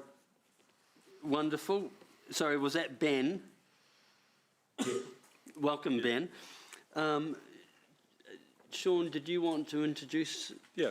Yeah. Yeah, Sean, well, thank you, Chair. We're in your capable hands. Okay, look, just before Scott, who is the General Manager of Finance, effectively the money man at Hamilton Airport, speaks to you, I just want to remind you once again, for those new members of this committee, and also to follow on from Councillor Andrews' question earlier on this morning, Hamilton City Airport is or Waikato Regional Airport Limited, I should say, is termed a council-controlled entity. We have a 50% shareholding in that entity, and we are partnered with shareholders from other councils, once again, that sort of surround the airport area or the immediate region around Hamilton. The airport company operates in many respects like a private company or a publicly listed company for that matter. It operates with a independently appointed board of directors, has a CEO that runs the board or that runs the organisation, reporting to the board, and the board reports to us through its executive twice a year with both 6-monthly result and what is referred to as a statement of intent. And then at the end of each year, it reports to us with an annual result. The statement of intent is issued each year for the next year coming up, so for 23, 24 in the case today. And it is basically an outline which summarises the intention of the strategic direction of the business, details against its performance aspirations, and it is given to us through the committee today, for example, for us to be aware of and actually provide feedback to, so that the board of directors can consider the shareholder view, on their draft statement of intent. They then take that away, finalise it, and work from there. So all the other shareholders go through the same process. At the end of the financial year, they do a full report to us that comes to this committee, but they also hold an annual general meeting of shareholders, which is represented at that meeting by the mayors and the CEOs of the respective shareholding councils, and where the shareholders are required to conduct any voting that the company may require, whether it's voting for the appointment of a director on the board, voting receipt of the accounts, and so forth. The paper that you have today is actually proposing that in addition to the Mayor and the CE, that Chairman Wilson be also appointed on that representative group from HCBC's perspective because of his role with this committee. My role is to act as a management conduit or go-between, if you like, on any matters to do with the shareholding in the business on behalf of all of the shareholders, not just HCC, if there's sort of any issues or matters arising that need attention from that. And I also operate or conduct, if you like, the independent recruitment process for board of directors. We don't have any appointments pending or renewals pending of note, but if we did, that would come to this committee as well. And I think I should stop talking because that's been a fair amount. Scott will give you a little bit of, once again, another 2-minute hit for you to give you an overview of where things are travelling. I would emphasise, however, we need to understand and be sort of cognizant of the fact that this has become quite a substantial operation, both in terms of its broadest aviation activity. It's not just a place for Air New Zealand to land and take off, but also in terms of its other supplementary operations that it carries. So it is actually quite a substantial business, and my understanding is historically our original investment in it was around $7 million way back when. So with that, I'll hand over, Chair. Thank you very much, Sean. Scott and Ben, welcome. We're in your hands. I think there will be quite a few questions So any detail you can go into now on the consolidated statements would be helpful. I'll leave it in your hands. Thanks, John. Thanks, everyone. Good morning. So, Scott Kendall, General Manager of Finance and Commercial. Ben Langley, who joined us probably 1 year ago to the day almost, is the General Manager of Airport Operations, and Mark, our Chief Executive. Of course, many of you have met, sends apologies today. But 2-minute speed read, so I've just got a few key points and then understand the questions coming. So look, our primary business has been around seeing passenger activity through Air New Zealand. And we are sitting at pre-COVID levels. We would like to have seen perhaps a little more growth in scheduling, but we're conscious, like many regional airports in New Zealand, are seeing much more significant constraints around what capacity can be delivered. So we are confident, and we know we're at the front of the pack in terms of getting a fair service from the airline. We are operating at a cost of living, high inflation, high interest rates. That obviously is going to likely put pressure on discretionary travel moving forward. We haven't seen this bite us yet, but of course, it's very clearly grounds to be taking a cautious approach over the next couple of years. In the general aviation sector, so almost everything that isn't airline activity, we're making some continued investment in there. We have acquired the former CTC or L3 Harris Flight Training School. At its height, that served 300 international students each year, provided 100 local jobs. We did extensive amount of work last year by Ben to bring in a global operator. While that hasn't come to fruition, we now have ownership of this facility, which means we can provide a lot more certainty to anyone coming in going forward. What I referred to, an uncertain economic outlook, I think even during COVID, there were airlines that were having shortages around pilots and that. So we see a real opportunity to get that facility up and running again and sort of those headline numbers of a benefit back to the economy. In addition to obviously having that certainty going forward, more immediately, we're able to report a $9.5 million valuation gain in our half-year report. That comes from acquiring this facility and 2 other significant properties on airport. They're an off-market transaction, so we've been able to revalue that to market value, and that represents a $9.5 million gain that you've seen in annual accounts, so half-year accounts. We also own the Jet Park Hotel at Hamilton Airport. We own that, and it's operated by Jet Park Hotels. That operated as an MIQ hotel for 2 years. We handed that got returned to us on the 1st of July, and it was out of service for about 6 weeks while we did a soft refurbishment, new in-room furnishings and things, and we completed a number of plan works that had been actually postponed while it was an MIQ. So obviously excited to bring back a 4-star hotel back into the region. Really pleased with how that's traded. It's been full round events. We've just hosted 2 teams there during the FIFA World Cup qualifying tournament a couple of weeks ago. And outside of that, seen some really strong corporate activity come through. We've got a lot of repeat customers who are looking to secure long-term contracts with us. So really, really excited with how that's returned to the market. We also are doing a solar farm development. As we've signalled previously, it's about half a hectare of land at the airport. It will meet about 50% of our energy needs for the terminal and the hotel going forward. We've got 800 solar panels and transformers sitting here at the airport ready to be installed in the next couple of months. So with that, and then through the terminal project, many of you will have seen the new interior of the terminal, which incorporates some cultural taonga, significant artwork, and also a new brand identity that embraces Te Reo. They're quite significant ESG milestones for us as we did sort of down that journey. And just finally, Titanium Park is our land development company.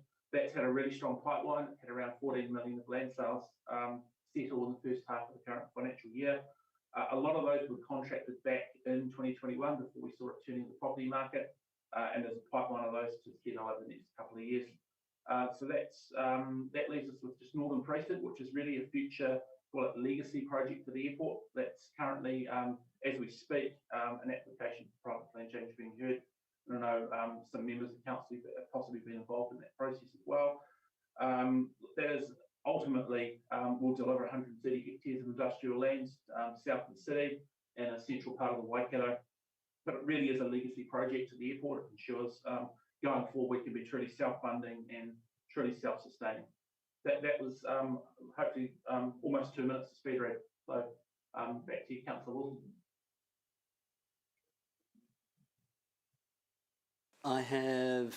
I'm sure I'll have a number of questions. I've got Councillor Ryan. Thanks, Chair. Probably a question for yourself. The review that the ED committee undertook last triennium, we shelved part of it until I think it was the Airbus report. Where do you see that sitting and the opportunity with that going forward? Yes, I know there's an element in PX later on today on the agenda, but I'll let Sean have a quick crack at answering that. Yeah, look, the review that we embarked on last year, the resolution of council was that we would await the master plan activity that the airport company itself is conducting on its business to view that, because that will have some very important input for us. So the review has not gone away. It will just be picked up when we receive from the airport company details of the master plan, and that will be very soon, over the next couple of months. Okay, but what about the Airbus report? Is that... That is a part of the master plan report. Okay. That's, right. Yep. Thank you. Just in addition, Councillor Ryan, I'm particularly interested and focused on continuing a determined outcome on what we started. And of course, I need to remind everyone that what we asked was not a review of the airport's management's approach. It was whether or not the current shareholding that Hamilton City Council has is still fit for purpose. Is it optimised? Is the shareholder structure fit for purpose? And so there will be some meaningful discussion about that as we go forward, as distinct from questioning what the airport management are doing running their business. Yes. Councillor Sarah, I saw a hand. There you go. Okay, I'm going to attempt to ask a question. Kia ora, Scott. I was just wondering, the strategic intent document, it talks about what the work you're doing around reducing emissions at the airport site, which is fantastic and great to hear what you're doing with that solar farm. I'm just wondering, what do you have outcomes that you're trying to achieve in terms of, say, emissions with your property development work? So it would be great to see, I guess, that in the strategic intent as well. No, definitely so, Councillor Sarah. So we have, as we go from Northern Precinct, we intend to develop, we have at the current precincts a document called a design guideline that's enforced by covenants. That means buildings on site have to comply to certain specifications. So we'll be enforcing new materials, but also requirements on site water and on site solar technology as well.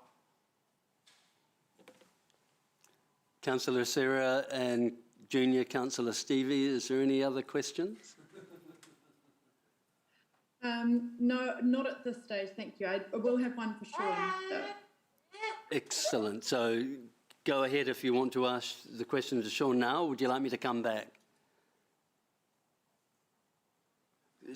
Come back? Understood. Councillor Cash. I have just a question around the position that Hamilton Airport plays in the wider national network in regards to, we all saw Auckland Airport underwater a few weeks ago. Are you having conversations around how we position Hamilton to be a sister airport to Auckland, to open up, that top half of the North Island? Thank you. I'll attempt this one. Look, we were associated with, and I guess caught up with, a lot of those events directly and indirectly, insofar as the Air New Zealand cancellation or grounding of their flights affected us as well, in anticipation in particular of the cyclone. We were very close and across, I guess, all of the emergency management procedures at all of those different centres, and certainly in the wake of particularly the Auckland situation, there's been already discussions around what further infrastructure they will need to support any future events. They're doing what they can internally, but certainly looking at the wider range of impacts, there's a need for alternative sites for aircraft. And we've been looking at ourselves at what potential further capability we need to create to ensure that we can service, narrow-body jets, for example, for Hamilton Airport as an alternative to Christchurch and Wellington. So that absolutely we're across that, and we're actually sitting in a meeting, another meeting with the New Zealand airports right now, actually discussing that issue currently. So it's very, very topical, and I guess we're all across that. Perfect. So we do have capacity to have, we can provide that offering, or do we have to extend runways, or what's the, At the moment, we have, for example, during the event, we had about 4 or 5 additional turboprop aircraft stationed at Hamilton Airport that diverted here during that event. Our runway length is sufficient to take narrow-body jets, so they're more than welcome to come. But we do have some infrastructure needs around, for example, air stairs, tugs, ground handling crew, and sort of some of those basic things that would allow us to service those particular aircraft types. So there's a little bit of investment needed so that we can make that a regular part of our offer. In addition, we would need a bit more apron space and parking space so that we can actually fit them all here. But apart from those things, yes, I mean, the main pieces of infrastructure such as runway, etc., are sufficient. Perfect. Thank you. Thank you. Councillor Sarah. Hello. Hello, thank you. My other question was to Sean, and that was just in terms of the process. I understand that, so we've got the statement of intent now, but that originally is informed by a letter of intent from the various shareholders. Is that correct?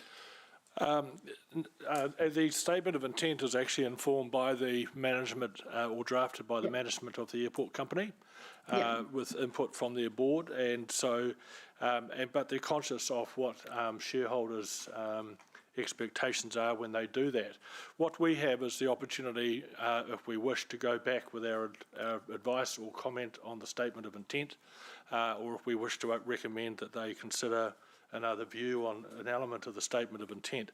We also have the ability, if we wish, to issue a letter of expectation to the airport board, and we can do that at any time. If we feel that there is an issue or a specific issue that we feel needs to be looked at closely. We have opted, or I'm recommending at this stage, that we do not do another statement or a letter of expectation until we actually have concluded the outcome of the review that was raised by Councillor Ryan just earlier on, which may well bring up some issues that we wish to put to the board. And an example for that may well be, which may well come out of the review, is what is the board's dividend policy. We may wish to ask them about, can we get clarity of how you will determine whether or not a dividend is paid, and what are the guidelines for that we might mutually agree. So that's just one example. But our plan is to certainly probably do that once the review has been concluded. Okay, that makes sense. Yep, letter of expectations is trying to think of the right terminology. Thank you, Sean. And back to the question I asked before, just around the property holding and development company, and I suppose having something in here around for the sustainability section, and having something in there around that. Do you think is that an appropriate? Is that something that we would then advocate for through a letter of expectation, or an appropriate thing to go into this? Yes, absolutely. What you have not perhaps seen is actually the statement of intent document for the property company itself, which does actually include its aspirations in terms of environmental build controls and so forth. Right. So. Okay. I see, yeah. If I could add, Chair, I actually think at some stage it would be quite valuable for us to have a workshop or a visit to the airport company, because I think there are a number of things that they are actually doing out there that you would surprise you, particularly in terms of environmental best practice and mitigation activity that they're doing on, because there is some very, very interesting work that they're doing with a very committed team. Excellent. Cool. Thank you so much. Excellent. Any other questions? I have a few if I could. I guess, first of all, to Scott. Scott, could you expand, or Ben, maybe from an operational standpoint, on your investment in the small drone company and the significant opportunities that could lead to, and where we're at with some trialling of fog disbursement, and if we got that right, what would that mean globally? So I guess there are 3 questions in there for you. Yeah, look, I'll defer the sort of investment part of it to Scott in a moment, but just in terms of an update on that, Hypervision are well progressed in their planning and for the trial operation here at Hamilton. It'll be the first in the world integrating that drone into an airport environment. You can imagine in doing that there's a significant regulatory process that has to be worked through, and we are at the tail end of that process now. So I've been informed actually just this week that we're a couple of weeks away from receiving that approval, and we're expecting from May that we'll be commencing those trial operations here. The operation itself is a 30-minute, if you like, drone cycle that flies up the runway, dispersing a compound that attracts water molecules, essentially turning fog into rain, and will clear an area around the airport. And that allows us very simply to depart aircraft and land aircraft that otherwise wouldn't be able to do so under their operating requirements. So in terms of the impact and flow on of that in a commercial sense, it is significant. I've just had some data through this morning. We had about 20 or so recorded fog days in the last year, and so that's days. In terms of flights, that's anywhere from sort of 2 to half a dozen flights probably affected per day. And so in terms of the economic benefit of being able to conduct those operations, it is significant. Having flights landing here, spending money in the region that would otherwise be diverted to Tauranga or Rotorua or Auckland, other centres, or potentially not departing at all. And so that's a partnership then with Air New Zealand and potentially other airlines and the airport and Hypervision, the company, in terms of the profit or revenue model that we set up around that. And Scott might just want to expand a little bit on that. I guess the rationale to become an investor in that company was ultimately believe in the technology. And it's been alluded to, it's been a rather long regulatory process, and we've put a lot of sweat equity into it. As an airport that uses that product, we'd get some commercial return on the increased landing charges, but probably not the extent that reflects the equity that's gone into this. So we saw an investment as an opportunity to realise some sweat equity. Waikato, unfortunately, has a reputation for fog. There is fog, different types of fog. It's sort of not one size fits all, depending on terrain and climatic conditions. And we saw an opportunity that this product may not necessarily work at the Waikato, but could be successful in other regions. So by investing, we saw an opportunity that we put a lot of equity into this, but time and effort and mentoring, that we could then get some payback on that investment. Equally, there's been plenty of coverage in the past around drones disrupting airports. Drones, unmanned vehicles, that's ultimately the way of the future. A chance to be on this journey is a chance to help influence policy and regulation around how drones interact with commercial aircraft going forward. Thanks, Scott. I know I've got some other questions, but Sean? Yeah, look, I just wanted to provide a bit of clarity once again for those new members of this committee. The previous committee under previous council actually approved the Hamilton Airport's small investment into this business because it was a material transaction of interest, so they did seek shareholder approval, which they had received from all of the shareholders, just so you understand the mechanism there. Ben, just a quick operational question, and leading from Scott's comment that there's not one type of fog and may not necessarily benefit Hamilton's unique operational environment. Could you expand from an operational approach to, you know, ILS or other precision navigation strategies that the airport is considering that would work in conjunction with maybe fog disbursement to reduce the level of airport closure due to weather? Yeah, look, we have looked at ILS and also GBAS systems for a precision approach into Hamilton. It does offer a potential improvement. I think the improvement is relatively marginal, but certainly would give us a strengthened offer as a technical alternate for Auckland. But I think there are some actually new technologies in this space coming out of Europe. The cost for setting up these arrays and maintaining them is relatively significant, but the new technology has a much lesser footprint in terms of installation and is a satellite-based system similar to a GPS system, but that has a very accurate vertical precision technology. And where this is not yet available or approved in New Zealand, but it's only a matter of time for that to sort of filter through the rest of the planet. And we would certainly be looking at something like that as an option, because it's a far more economical and effective system. So that's definitely on our radar, and I think ties in nicely to sort of some of the bigger thinking around redundancy for Auckland and other centres. Cool, thank you. I've got a couple of further questions, if I could, through to the General Manager, maybe Blair. Blair, if I look at the financial statement, I see total equity of $227,934,000, so let's just call it $228 million. Hamilton City Council invested $7 million initially.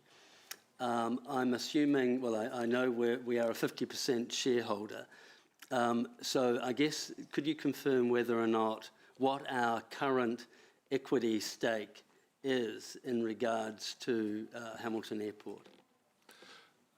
Look, perhaps I think we might need to get back to you in terms of what's in our accounts, but theoretically our equity stake is 50% as a 50% shareholder, but we'd need to just validate what's in the accounts at this stage, bearing in mind that that balance sheet changes every time we get a report. Sure. So approximately our 50% shareholding is $114 million from a $7 million investment. That's correct. Thank you. I wonder if we could, if we look at the financial statement, consolidated statement of comprehensive income and expenses, I'm seeing a current projected, it's on page 82.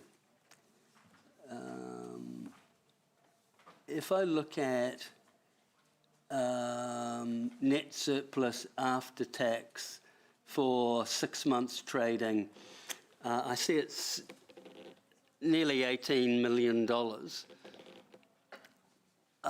I guess my question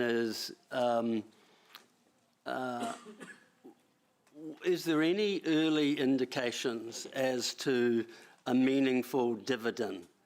And so that's the first question. Second, Lim, is could you confirm how many years have we received dividend from the airport, and what has been the maximum quantum of dividend? I guess it's a question for Sean. Yeah, I think if I could answer that, and Scott, please correct me, but I'm aware of 2 dividend payments that we have received, each I think of around $200,000 each in the last 2-3 years. Prior to that, nothing. Let's be clear, when 10 years ago we were more concerned about having to provide capital towards the airport company than we were about getting a dividend. I think the review that we talked about earlier on is one of the outcomes of that will be to get a bit of clarity with the board and an agreed sort of policy, if you like, in terms of what dividend payouts are are sensible and achievable. That will always determine on our view on the development program for the airport company, what capital it requires for future development activity, what debt headroom it wants to assume, and so forth. So that will be that will sort of vary. The business is in a very good cash position, and it's heading in a very good direction.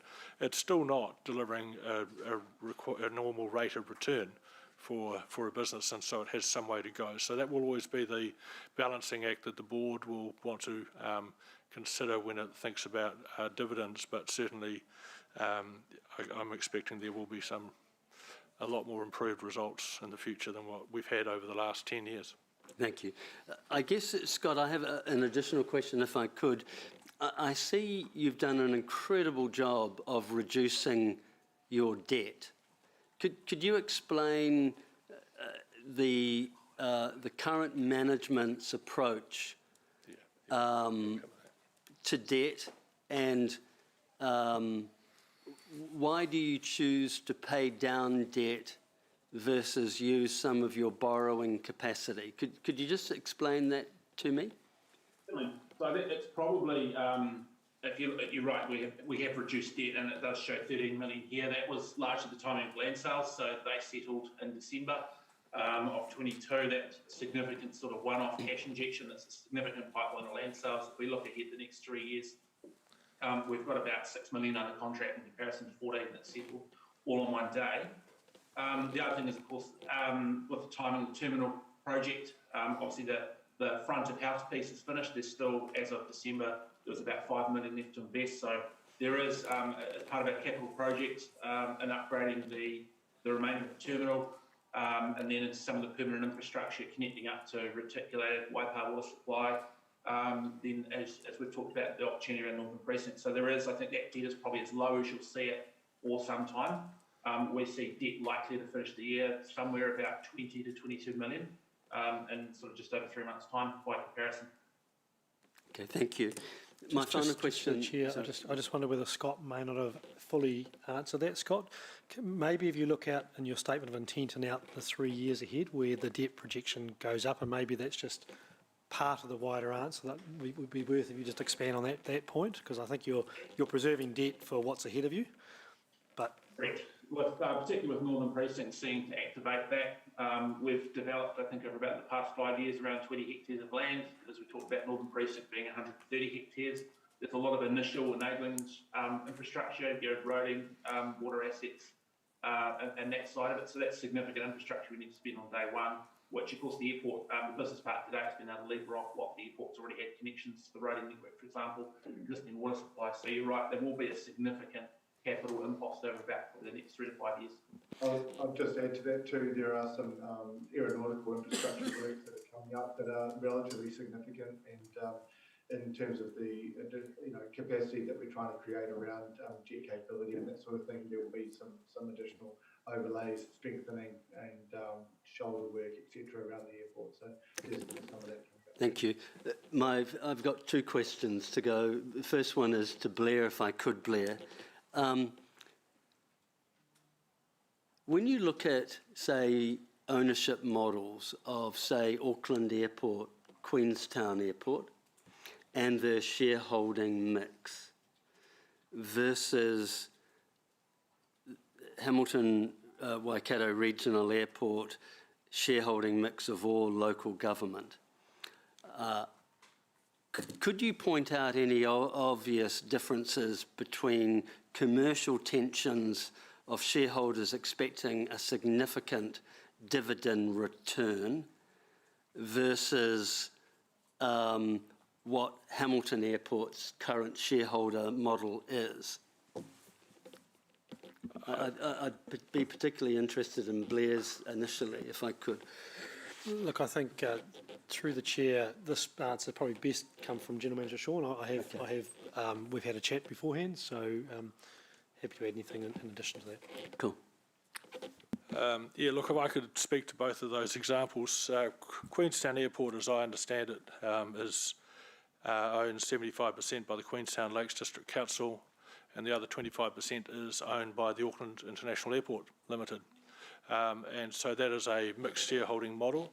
It's fair to my knowledge, my understanding of the Queenstown Council's investment in the airport company is that it remains a major investment for the council because of its strategic interest and importance, if you like, to that particular economy and the community that it serves. There's every reason to perhaps anticipate, and it's not for me to say this, but they may well choose in the future to further dilute their shareholding as that particular business bulks out and moves on. But right now my understanding is that they're there because of not just legacy, but because it is really quite a critical piece of infrastructure that sits right within the heart of their major city. In the case of Auckland Airport... So just on that point, dividend? Look, in terms of dividend, I think their dividend expectations, and I'm assuming this, I'm a little bit out of date. Okay. But once again, their dividend expectations will be very much wrapped around what the trajectory of the business is, what the cash need of the business is, and so forth. Like all of us, they would always like a dividend, without a doubt. But the directors of any company will always make a decision on dividend payouts depending on what is in the best interests of the company and the shareholder as a part of that. In terms of the Auckland International Airport, it sits on the New Zealand Stock Exchange and I think the ASX, but it is a publicly listed company. The Auckland Airport shareholding, I think, is 22% or something. 18%. Or 18%, something along those lines. They are just a shareholder, like any other shareholder, and there might be a couple in this room. So the question that is going on in Auckland at the moment is, does the council need to continue to own its shareholding in it, given the scale of that business, the size of the enterprise, given that it is strategically very well anchored and established in what it does? Does the council actually need to hold a stake in it? And I think that'll end up being a pure financial decision on their part. Could you answer? So, am I correct in saying you're not quite sure what Queenstown Council received as a dividend in the last 5 years? No, I'd have to check that. But bearing in mind that Queenstown Airport has gone through huge development activity as well, so they will have really stretched their balance sheet.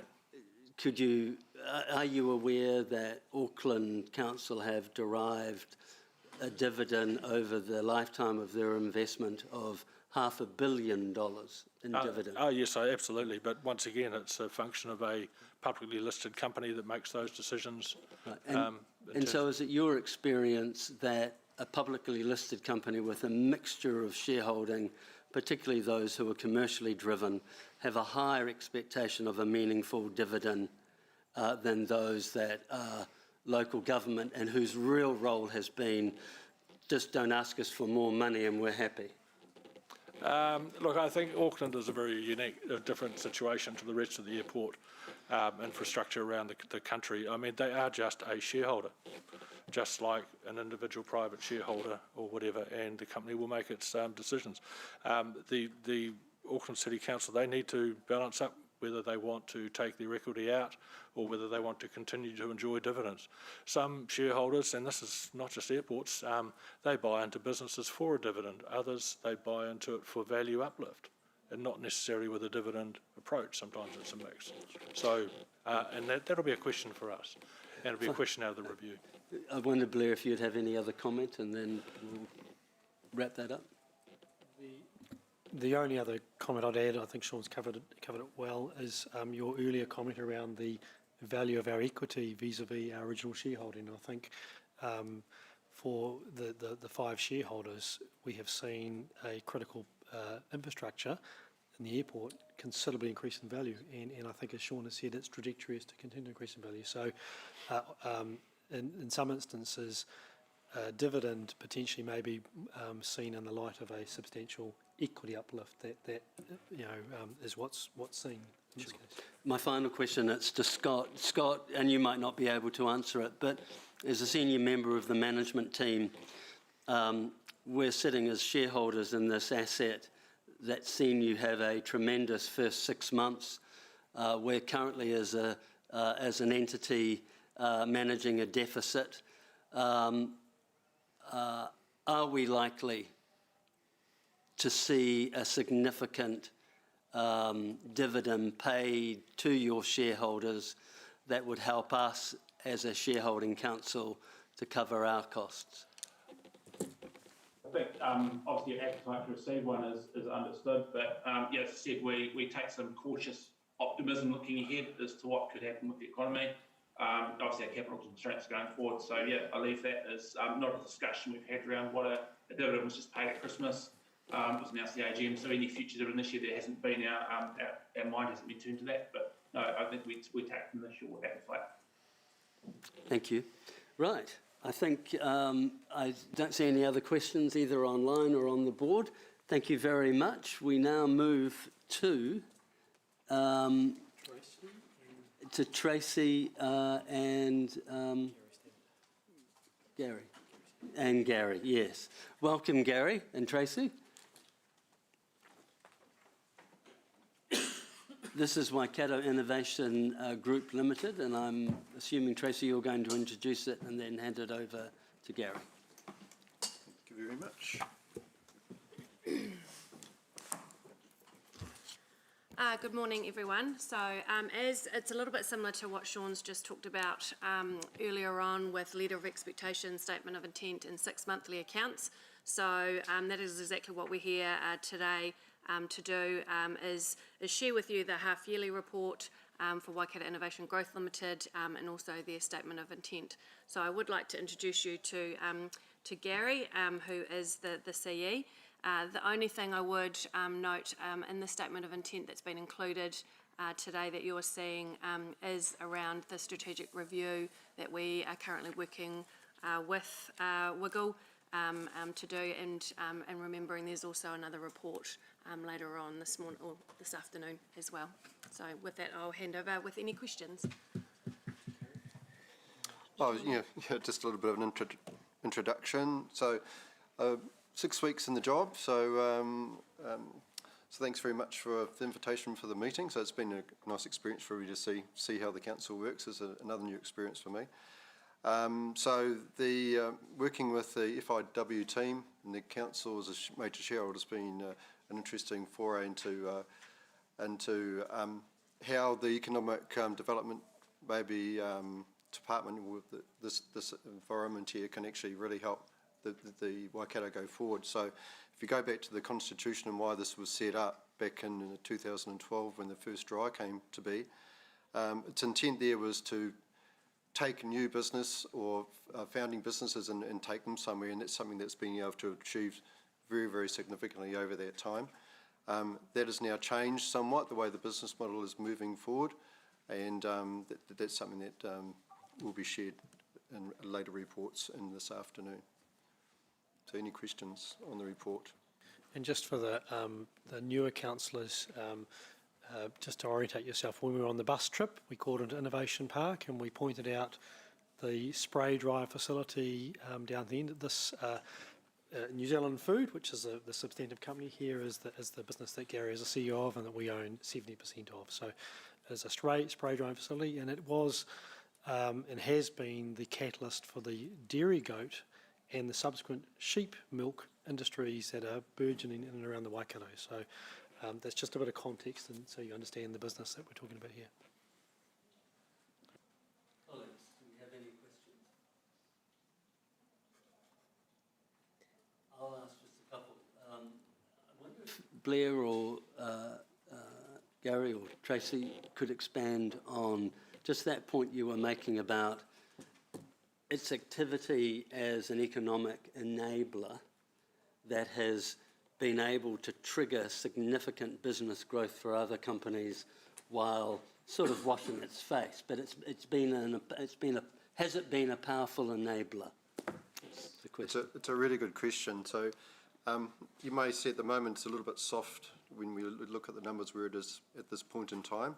But that's really, if we go back in time about why it was set up, the first dryer and the capacity that it had there did exactly what it needed to do. It took things like the goat industry, the sheep industry, and the deer industry from a very small player, if not even zero, to significant enough that we could build another dryer, the second dryer that's now in place there. So everything that you set out to do and invest in is paid dividends significantly. So at any 1 year out of that dryer, there's probably enabled about $40 million worth of sales of products coming out of there of the farmers, and that's growing significantly. So everything that has been there has been achieved. One of the interesting things that we find going forward, of course, is, and the model is correct, and the smaller players turned into bigger players, so they moved into the bigger dryers. So our job at the moment is to try to backfill the first dryer. But what we find generally in the economy, to answer your question, is there's only so many small players out there. So in the dairy industry, in particular, in any of these sort of forms. So as it goes forward, the ability to come up with new customers, that profile could change quite significantly about who those smaller companies are that feed into these facilities. Colleagues, Councillor Hamilton. Thanks, Chair. Just a quick question on the financials. Obviously, there's a mention in there that you're going to be essentially trading in overdraft for 3 years. Just a quick high-level intro as to what's caused that and your confidence that you'll be able to trade out of it? Good question. It comes back down to, there's two things that have really been happening, which is one, the weather. So surprisingly, a lot of rain is actually good for grass, but it's actually had about a 15 to 18% decline in activity with them. Actually, milk growth is actually down in the sheep side of it. So we're actually not getting the production kind of through there. But we have actually quite a fixed overhead cost. We have a manufacturing agreement in place across both dryers, so we have that income coming in. So basically, we're just driven by the amount of days that we put through the dryer. So that comes back to my previous comment. So we've got production shortfall and the actual milk that's coming into the plant at the moment, which we see as just basically a bit of a blip, but also the ability to bring new customers on. So that's driving your inability there to. That's why we're sitting in that overdraft position at the moment. And just your comment around confidence going forward, because you've mentioned in the report you're not looking to withdraw other financial arrangements. You're happy to work through that overdraft situation. Yeah, they're pretty stable. What we have is a stable client base. We just need to sort of grow it again. So, and that's where we're kind of looking.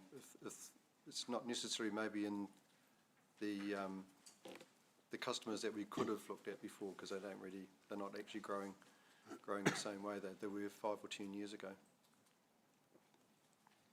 And I think, Councillor Ryan, the timing of our strategic review is very good in terms of the review identified these matters.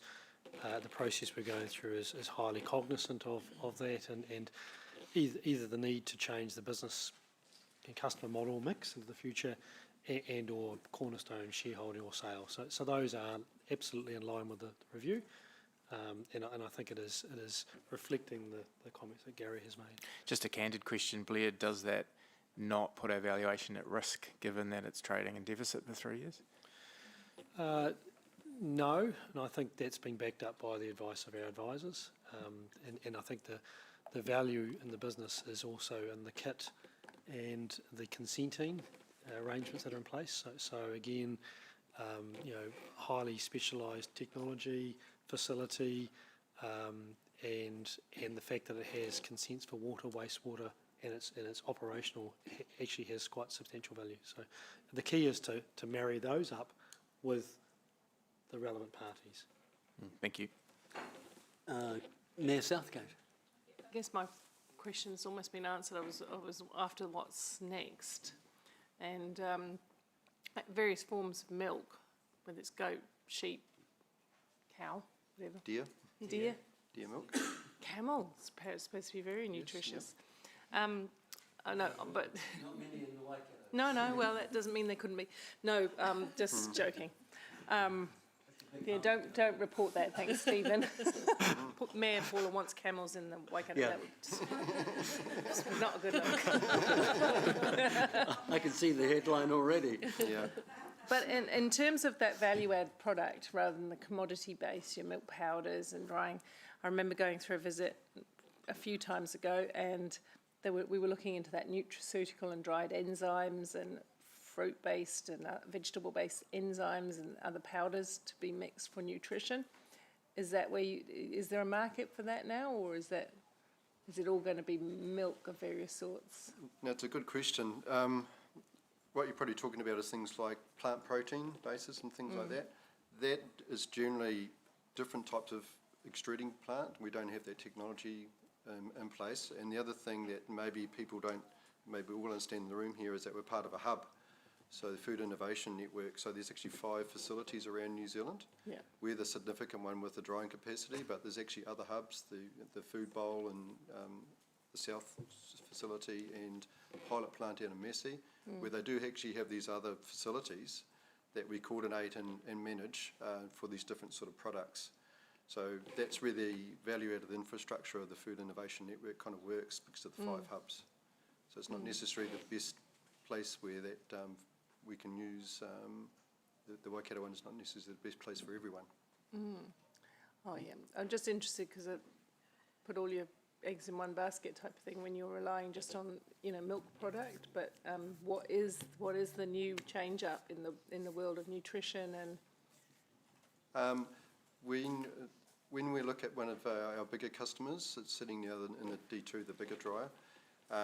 A lot of oil-based lipid type of arrangements, so nutritional infant formula facility. So that facility, as Blair alluded to, is highly technical. It's got all the quality certificates right across for infant formula development. So that's where you might say the real added value goes in. Significantly, the real value is now being generated by the sheep milk rather than the goat milk so much. There's a lot of interest by PAMU, which is the old Landcorp type of arrangement about deer.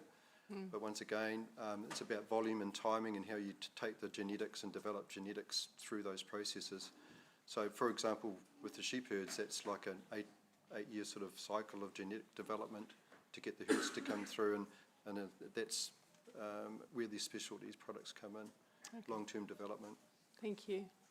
Thanks, Mayor Paula. Right, that brings, thank you very much. Thank you. We're making good progress. We're now on to CoLab, so I'm assuming, Tracy, you're staying? Okay. Colleagues, just a bit of an update. I'm targeting 1 o'clock for lunch. I'm targeting, and I'm going to be bold, that we're going to be all wrapped up by 3. All right? And you will be the, and you'll be the determiner of that outcome. So I'm really hoping we can get through this final item and have the debate and get it all wrapped up relatively quickly. Tracy, oh, wonderful. Calvin French, welcome, Chair of CoLab. Chief Executive. I promoted you. Now I've brought you down. You're now just the Chief Executive. I'll let Peter know. Tracy, we're in your hands. Thank you. So again, these 2 reports. So one is the statement of intent from CoLab, and the other one is their 6-monthly results. So just a reminder, so CoLab is 11 councils in the Waikato region, and now they just brought on Western Bay Plenty to be part of the group, and it looks at a whole lot of different areas that we can do shared services. So we've got some quite big projects in the transport and waters space, and just of late in the learning space as well. So online we do have Calvin French, who is the CEO of CoLab.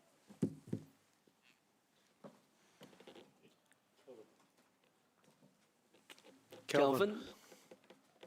Make some comments. Look, the main thing that I want to say is, and for those of you who've heard me talk previously, you'll recognise that I've said this before, but I just want to acknowledge the relationship that we do have with Hamilton City Council. Your staff are heavily involved in a significant number of the projects that we're in, and quite key roles like sponsor roles, etc. And beyond that, we have a special relationship in terms of partnerships with Hamilton City on, for example, CoLab Learning that Tracy touched on, and allowing us to deliver a benefit across the region. So I just want to acknowledge that point, and also acknowledge the will recognise that we're pretty excited about the opportunity to support the councils. You've got huge challenges that continue to face you. We thought it was COVID, and there's a whole raft of new stuff happening now. So, look, we're excited to help be part of the solution. Excellent. Thank you very much. Colleagues, it's now time to encourage some questions. I've got the Mayor. No other comments from the General Managers? No? Mayor Paula. Thank you. Just in terms of the local government reforms, where we're heading with local government review, in particular local government review, where the future shape and type of arrangement might sit in local government. CoLab's done a very good job of bringing councils together in across various matters. Where do you see the next big win from your perspective in terms of collaboration between councils? I know it's a bit big, but yeah, look, where to start? I mean, I'm, dare I say it, still a believer in building consenting and opportunities for efficiencies there. In what? Sorry? Believer in what, did you say? Oh, yeah, okay. Building consenting. Cool, thank you. And investigating how that could be organised. Certainly we see, and it's sort of touched on in the projects that we're talking about at the moment, a real opportunity to help build the pipeline, if you like, to try and solve collectively the capacity issue that councils have and address that resource constraint. So, but it could come from anywhere, to be honest, Paula, and we take a good steer from what councils tell us their needs are, and certainly we'll be asking of council once again over the next few months where your priorities are, so that we can identify areas where there's alignment and how we might solve those collaboratively. Thank you. So through you, for you, Blair, in terms of, I guess you, and you know, look, I'm satisfied with that answer, but just in terms of the way the world's changing in local government and our partnerships across boundaries, etc., you know, we don't want to just, I'm not saying these are low-hanging fruit, these were the first cabs out of the rank and important. What's next, Blair? How do we get to that next, where we demonstrate to central government that we don't need them to intervene all the time for us, because we can collaborate at scale and for efficiency and outcomes amongst ourselves? What's next? Excuse me. Well, I think, as Kelvin has said, the reform that's ahead of us provides a fantastic opportunity to have those fundamental conversations around how do we deliver outcomes locally, but potentially look for boundaryless solutions across a range of services. And I think that ultimately, Mayor Paula, does come from regional leadership, both by senior executives and elected members. As we all know, some areas of collaboration are easy, some are harder because they tend to impact on how organisations are run or how they connect with their communities. But I think if you look at where the sector is going, the financial challenges that we face, the outcomes that community desire, then regional solutions or sub-regional solutions are absolutely appropriate. But you need to have a meeting of the minds and an alignment of the organisations or councils' desire to actually go that next step. And I think, and Kelvin, I'm sure will add to this, we have a catalyst of that ahead of us in terms of fundamental reform, and that seems to me a great opportunity to then look at those harder opportunities, but equally the ones that could deliver the best outcomes. Thank you. Kelvin, anything you want to add to that? Look, I completely agree, Blair. Collaboration is not easy, and there's levels of collaboration, right? So I say it's not easy, but when I say that, I talk about it in the context of quite transformational change, and it takes a lot of hard work and actually an agreement from those involved as to what the vision is that you want in a particular area. What's the actual outcome that you're looking for? Unless you have a meeting of the minds, with that one outcome or vision, then it's not going to work.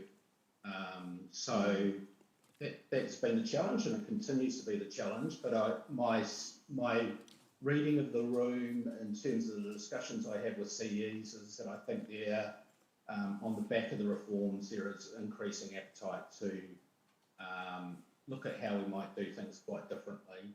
But also, you know, to date we've historically focused on more transformational stuff. We need to balance that with quick wins, and so that sort of touched on the statement of intent. So we recognise that cost pressures the councils are under at the moment and their communities, and we need to identify some savings here that are more immediate.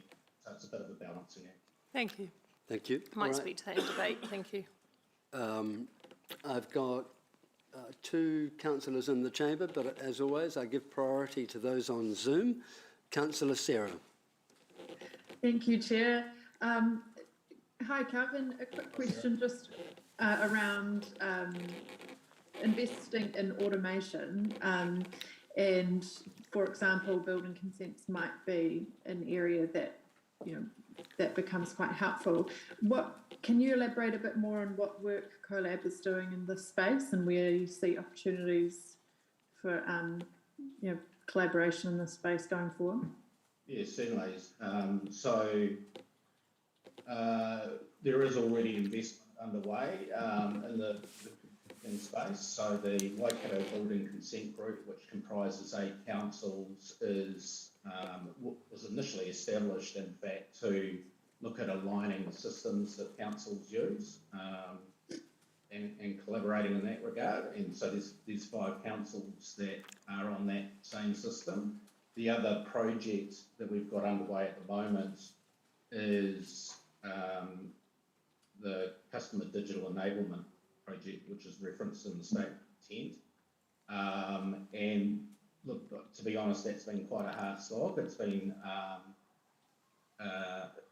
18 months in the making, and we're sort of at a point where we're at a go, no-go decision in terms of where there is a meeting of the minds in terms of what the vision is. So, but look, I think that the opportunity for automation and collaborating on that is massive. So, just with the customer digital enablement, got back from the market is your ability by doing something together to amortise the cost of technology is huge. It's huge. Okay, but just to clarify, Calvin, is it the willingness of various parties to actually come together on this and agree on an approach, which is... Yeah, absolutely. So it comes back to that meeting of the minds, right? So we need to acknowledge, or councils need to acknowledge that they an agreed position on where they want to get to with investing in technology before they'll ever be able to do that in a collaborative way. Okay, thank you. Thanks, Councillor Sarah. Councillor Bidder, followed by Councillor Hamilton. Thank you, Chair Ewan. Closely related to Councillor Sarah's questions, across the councils in this region, there's a dozen different systems for users to apply for online building consents, which sort of is crazy to me. What work can be done for standardisation? For example, the Alpha One system is pretty good, but that's not the system Hamilton uses. Yeah, what can be done towards that, and can we get users involved in the discussions with councils to make progress on that? Yeah, look, we certainly should be getting users involved in those discussions, and I would like to think that there is an ability to get absolute alignment. So Alpha One is the system that I was referring to, where I think there's 5 councils that are involved. I am aware, however, that some of the costs were prohibitive for some other councils to buy into it, right? So they've made a decision to stay their course with another provider. So look, I'm a big believer in the ability to get, or the opportunity that comes with consistency in that regard. But again, it comes back to the willingness of the councils to do that. I think, and there's an advisory group in place, which looks after the Waikato Building Consent Group, and actually we're having a planning day in the next 2 or 3 months, I think, which will involve the chief executives of the councils as well, and will canvass some of these issues. All I would add, I don't want to get into a detailed discussion on this topic, but collaboration is challenging. You're having to work across a number of different, both organisational scale, size challenges, timeframes, their own budgets. But Hamilton has a mindset that we want to collaborate, and we're often trying to be at the forefront of that. But as a metro, our needs are very different from many of the smaller councils, and that is one of the challenges that we face. Thank you. That's it. Brief. I'll just same category, building consent cadetship.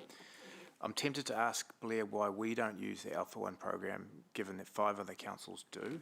I don't want to get into detail. Obviously, you touched on the reasons, but also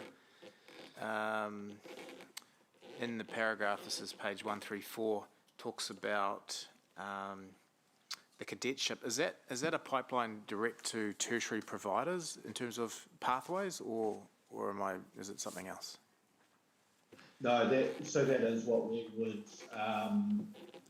looking at. The final design of that is not has not yet been determined yet, but is nearing that point. But what we think we'll end up with is a regional approach to training and mentoring those cadets.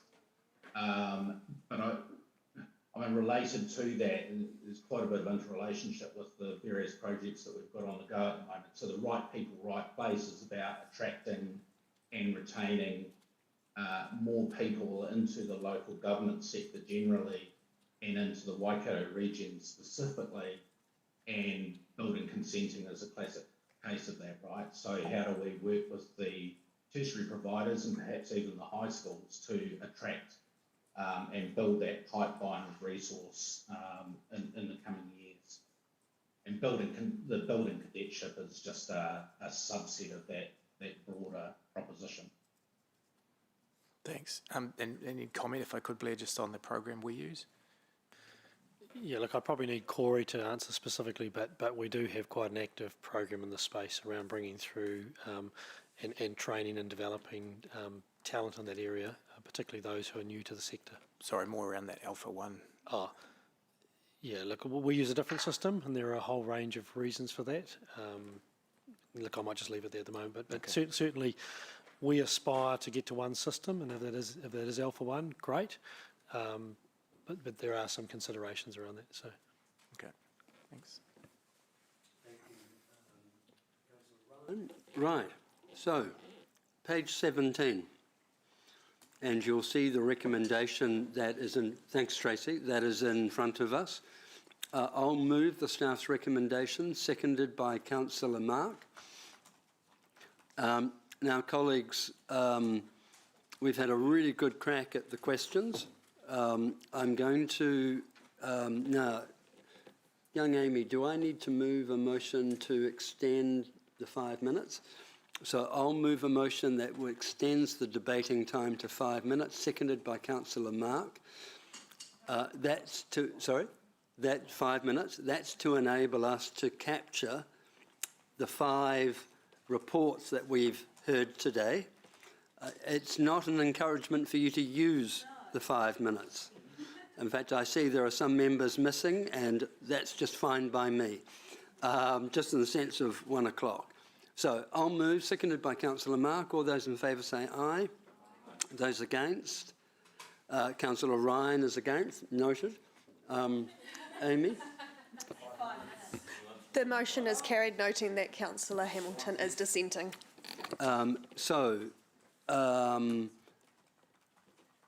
Debate. Mayor Southgate. Oh, sorry. Deputy Chair, as seconded, would you like to go first? Okay. Mayor Southgate. Now that you've said it's all five at once, I'm like, whoa, there's a lot in there. Just a couple of comments. Let me start with the last first because it's freshest in my mind. Just around the CoLab report. Actually, I thank all the external providers for their really fulsome reports that they bring to us. It makes it really easy for us to understand the business, so I want to thank them all. CoLab, in my opinion, does show that working together, councils can be effective and efficient and therefore translate that into savings for the ratepayers, and that's what it's all about.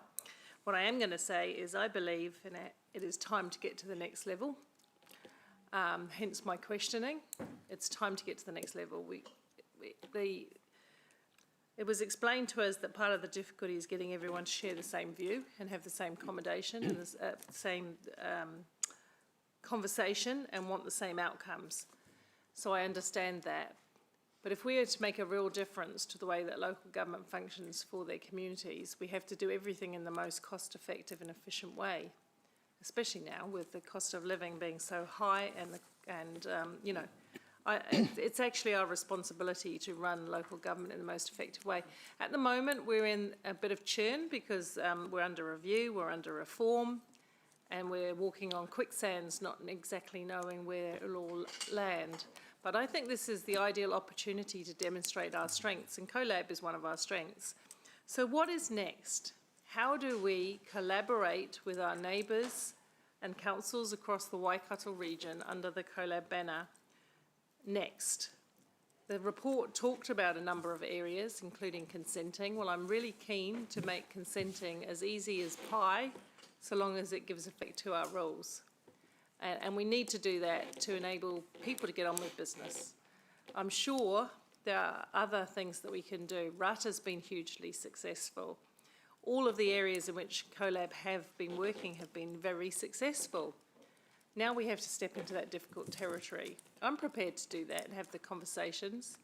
I'm not talking about unitary, because if you say a unitary, everybody thinks of a super council taking over the world. And that's not what it's about. It's about a unified approach with other councils towards solutions, effective solutions. I think if we can do that, we can demonstrate to central government that we know how to collaborate together effectively and efficiently, excuse my tired brain, effectively and efficiently for their benefit. So I am looking to you, Blair Ewan, to show me the way in terms of what is next. What do we collaborate on next that demonstrates success? We've got to pick one, we've got to go tenaciously after it. And I will work with my fellow mayors, with whom I have a good relationship across the Waikato to do that. That's possibly a conversation also, Angela, for Zone 2 at some stage in terms of those councils coming together. So that I just want to congratulate the airport on a solid performance through some really difficult times. There again, now we've been through those difficult times and we're on the uplift, we hope. We've got to look at maximising our benefit as a city from the airport and the value of our shareholdings. Waikato Innovation Park, same thing. What's next? What's next? How do we derive the next set of really good value? We always want to be ahead of the game, not behind it. Finally, HCBA, I believe they do excellent work with very little money to revitalise our CBD. We'd be lost without them, so I want to thank them for their hard work and what they managed to do out of a very limited dollar. Thank you. End of. Thanks, Mayor Paula. Saved you a minute. Senior Councillor Ryan. Thanks, Chair. Just in my debate, I just want to draw everyone's attention to page 81. Just want to give everyone a minute to go there.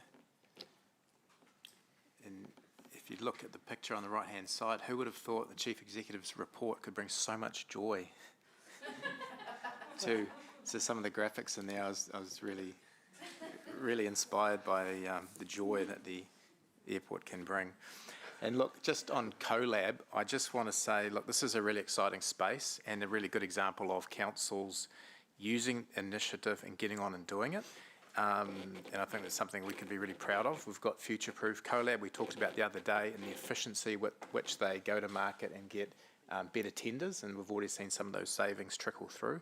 I'm really excited around that building consenting space and the efficiency. You talk to builders all over the place, and there's always the frustration, to Councillor Andrews' point, about inconsistency across arbitrary boundaries. So really keen to see what we can do there.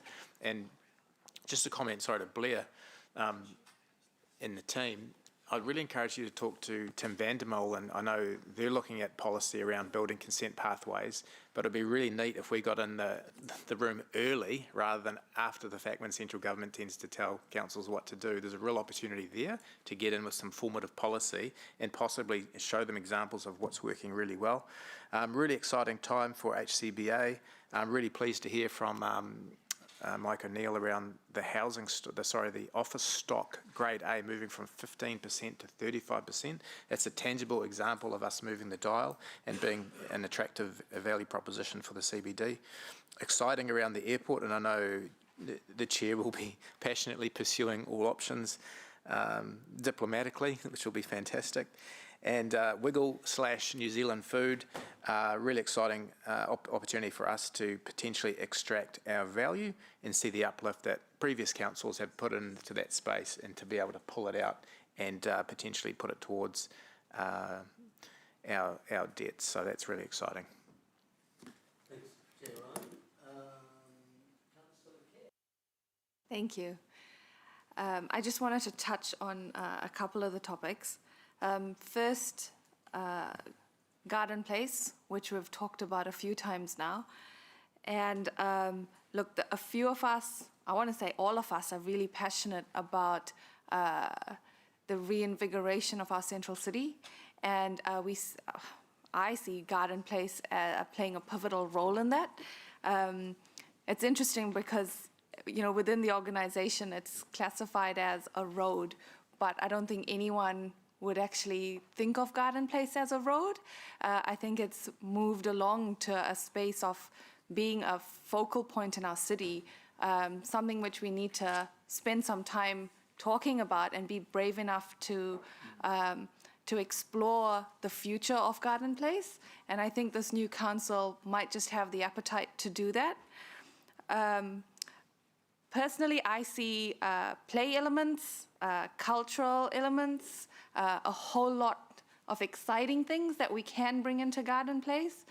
But to have those conversations, I also think that Garden Place as a precinct needs to sit as a precinct within the organization, so that we can have those conversations instead of going to, you know, infrastructure for the rubbish bins, community for the chairs, whoever else. It's just so broken. So I think that we need to have that conversation to bring Garden Place to one place, so that we can actually fund it the way that it needs to be funded and give it the attention it needs.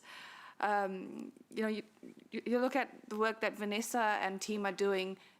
There's a Hungy Pit in Garden Place that's just there. And, you know, that sort of thing where there's so much that we can do with that space, that we just need to have those conversations. My personal view is that it should sit within either open spaces along with VOTR, or even in visitor destinations, because that's the importance that I would place on it. The other thing I wanted to touch on was the airport. I think that Hamilton Airport has huge opportunity in terms of the resilience it offers to the New Zealand network as a whole. You know, we're, 100 kilometers from Auckland Airport. And I think that we can, I hope that the airport company does focus on expanding its offerings and services, not only to freight, because, you know, we have an inland port, but also revisiting international flights and being that alternative to Auckland. There's huge growth outside of Auckland. If I look at Tauranga and Hamilton and you know, the people who live in these areas, it can take up to 3 hours to get to Auckland Airport in peak traffic, yet we have an airport right down the road that has the capacity to offer the similar service. So why not push for Hamilton to be recognized in that space and to bring those economic benefits to our region too? I think there's plenty to go around, so it's definitely worth the conversation.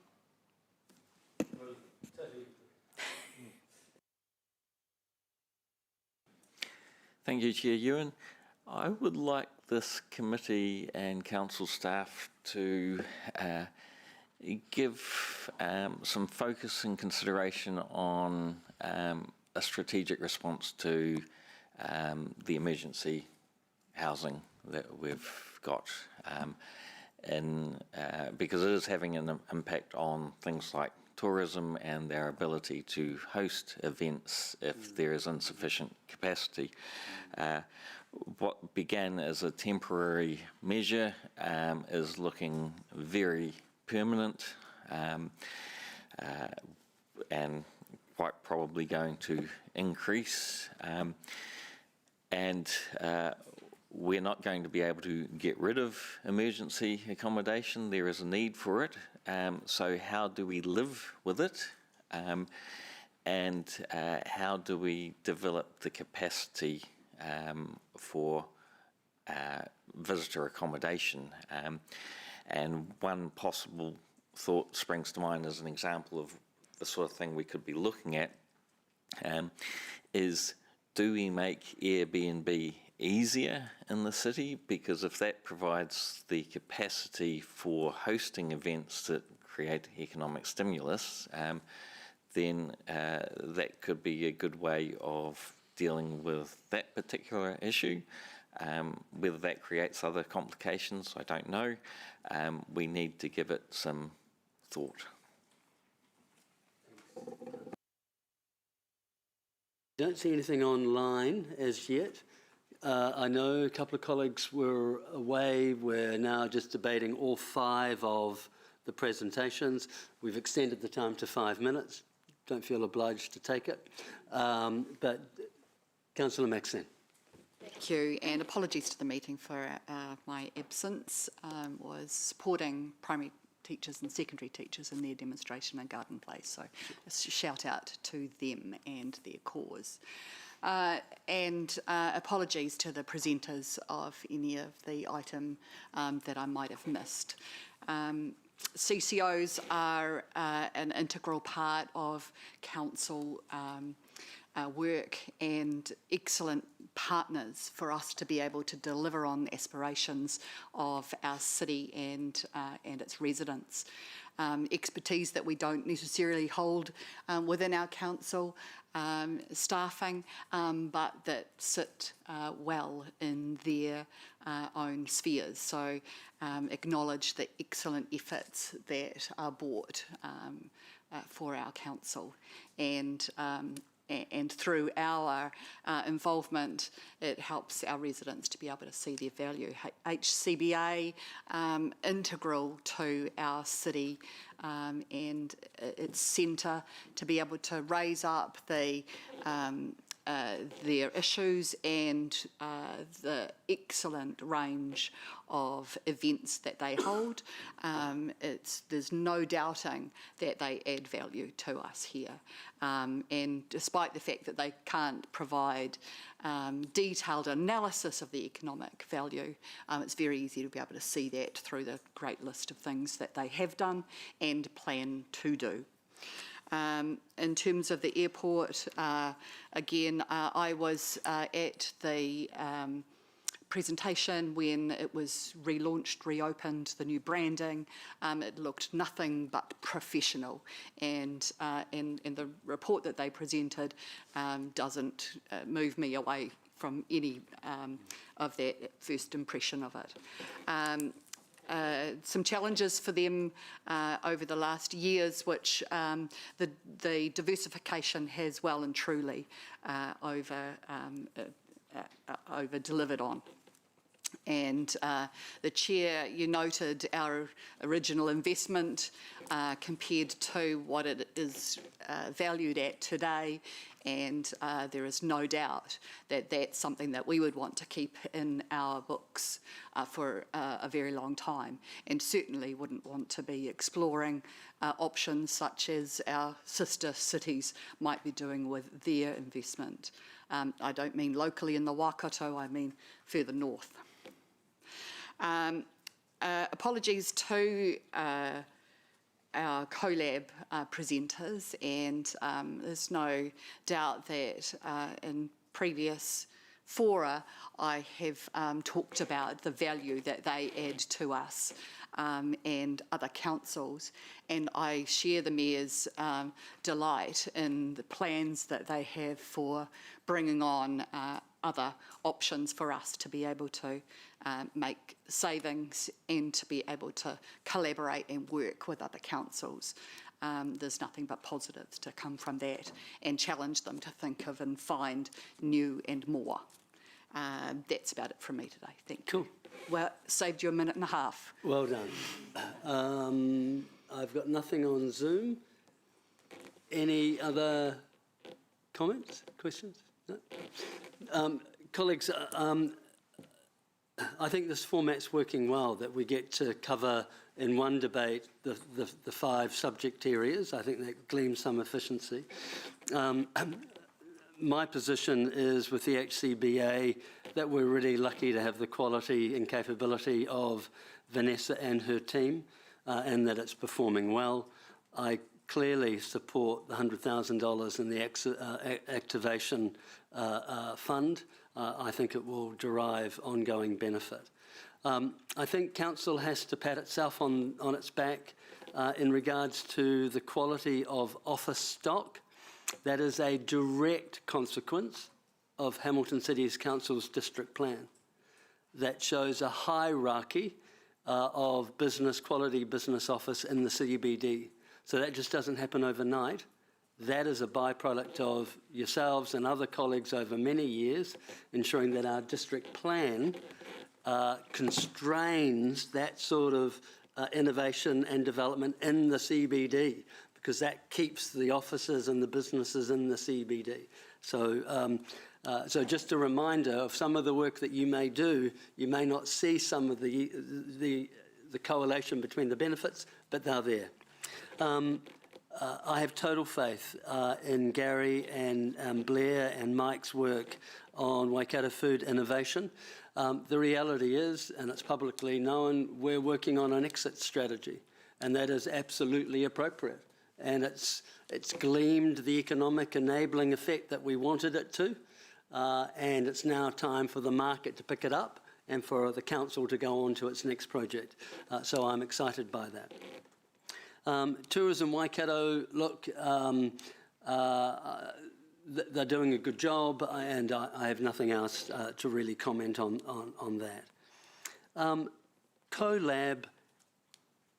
CoLab has so much potential, and I guess I will not be as diplomatic as Her Worship the Mayor. There's an analogy that says turkeys don't often ask for an early Christmas, and the difficulty there is there are so many of these small councils that live in silos who are horrified at the thought that by cooperating with others that their FTE count will go down. And so we will have an ongoing legacy of councils determining to generate their own systems, their own areas of expertise, rather than taking an overarching national strategy of efficiency. People, we're not the EU, we're 5 million people. Back office functions are really simple, and there should be one back office system for the entire local government sector. So CoLab is a silver bullet in my opinion. It's just going to continue to stumble because all the players in some ways have an invested interest in it not succeeding, and therein lies the tragedy. Let me turn my mind to the Waikato Regional Airport, and I have to say, from my observation of the management, gosh, they've got it right.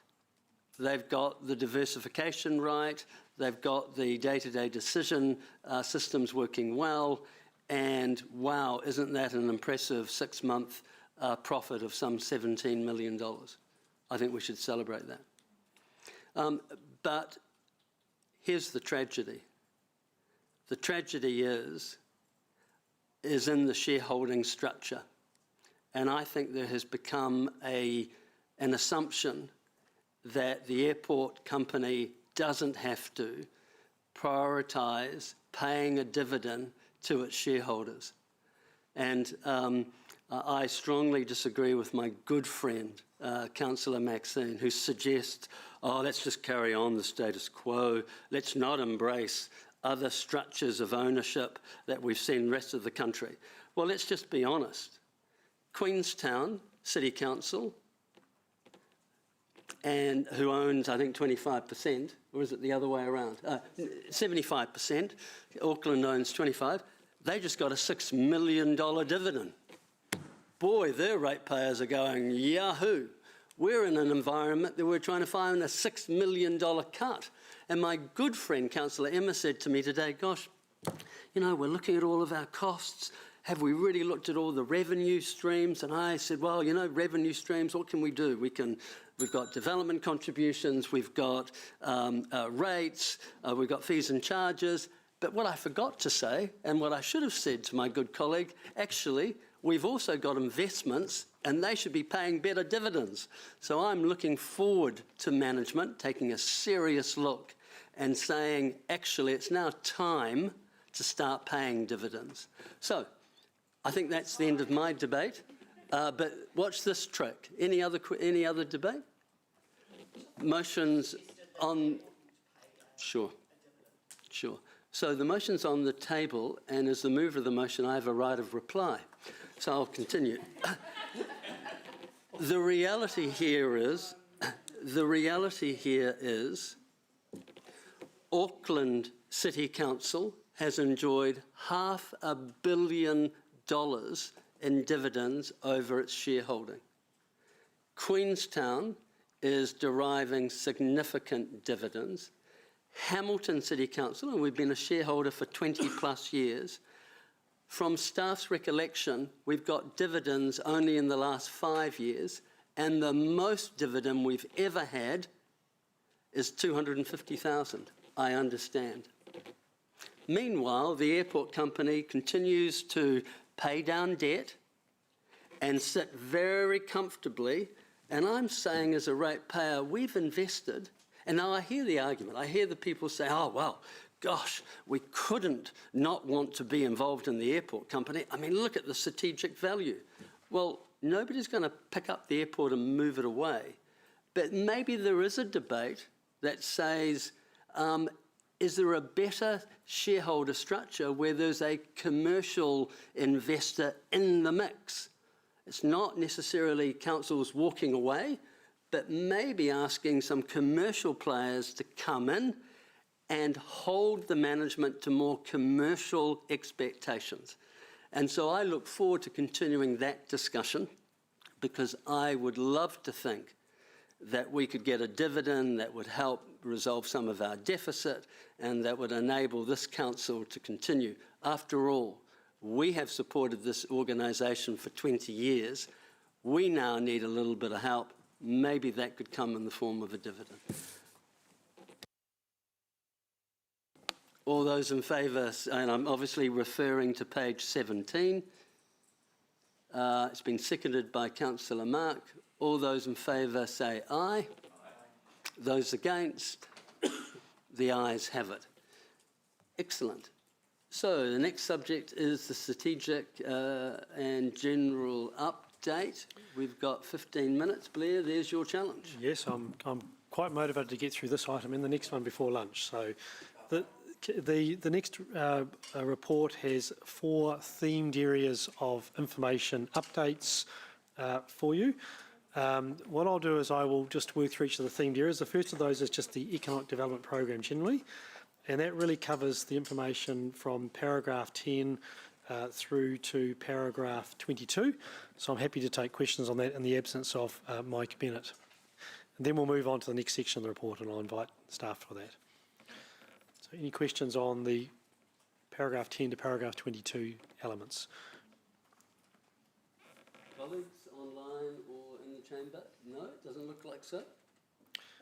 Excellent. I'll invite, excuse me, Karen Saunders to come down and talk about the economic component of our growth programs work. That's in paragraphs 23 through to 39. Karen. Thank you, Blair. I'm very conscious that I've got the slot right before lunch, so we're going to be very fast. So I just have a very brief introduction, and then we'll take some questions. So this section of the report provides a general update on economic development activity across three of our growth areas, being Central City, Ruakura and Rotokauri Northwest. And how that works is that my team works to, works across the council and across our key stakeholders to deliver those areas. And then Mike Bennett's team and the economic development team comes in and actually tries to get economic development happening in those areas and attract businesses to them. So I'll just, the report outlines what's been happening across those three areas, and I've just got three key things I wanted to highlight. One of them is not in the report. So firstly, wanted to highlight the review of the bid policy, which Tilly and Lehigh are leading. So that's the policy in relation to the Business Improvement District. And that policy review's underway, and we're expecting very minor changes to that.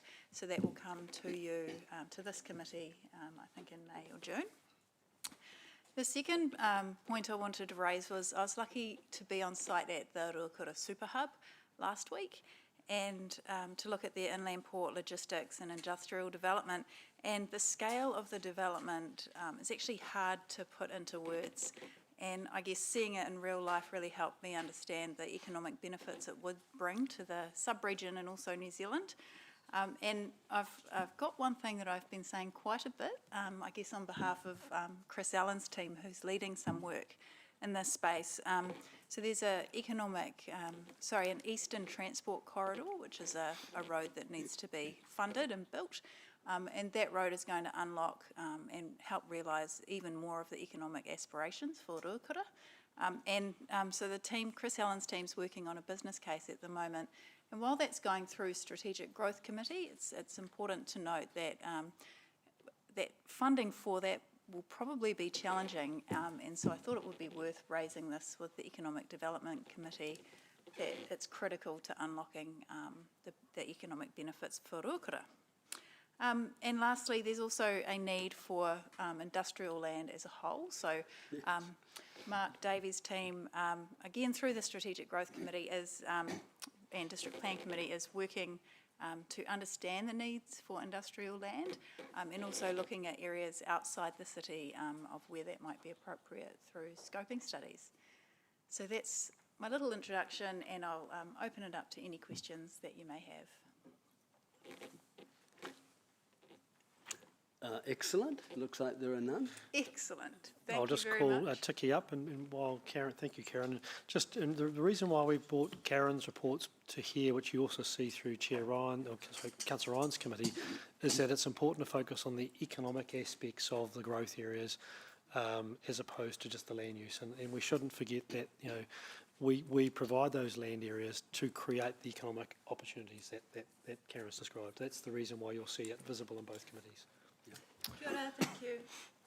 I'll ask Tiki now just to give a brief introduction on the data, economics and policy section. That's paragraphs 40 to 47, as well as attachment 2.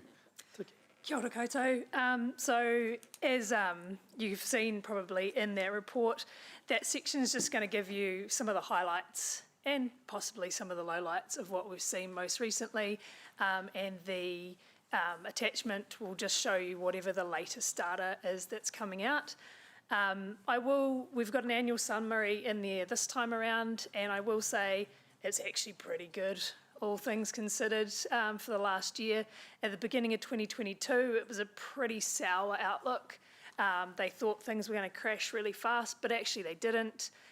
We had a lot of consents lodged, our GDP held up, our employment numbers grew. So a lot of really positive things for Hamilton that really showed how well our city's performing in that economic space. Obviously, as you've also possibly read, there are some pretty challenging times coming. Hamilton has performed well in the past. We are expecting it to continue to perform well, though we can't escape the fact that if New Zealand goes into a recession or there's a global recession, that also has implications for us as well. Happy to answer any more detailed questions, and yeah. Any questions, colleagues? I just have one. Do you realise how valuable you are to the organisation presenting documents like that so succinctly summarise our economic performance? Thank you, you've embarrassed me now. That's it. Any other questions? Thank you. Thank you, Chair, and we do acknowledge the work that, as you say, Tiki and the team does, and to simplify some quite complicated metrics. And Tiki did touch on that information we do provide for the public. And again, just a plug for our website, Tiki, there's a credible lot of data. Much of it is actually quite easy to engage on our economic development section of the website. I'd certainly encourage you to have a look at that. It is really quite interesting.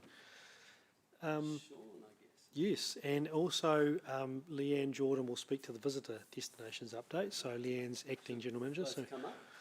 So councillors, traditionally we only put a focus on the H3 component of our business, but we've actually introduced, and Councillor Kesh, kind of focus on visitor destinations, less so on the policy side, but more so on the high level commercial side, to recognise that they also provide a significant economic element to our community. So.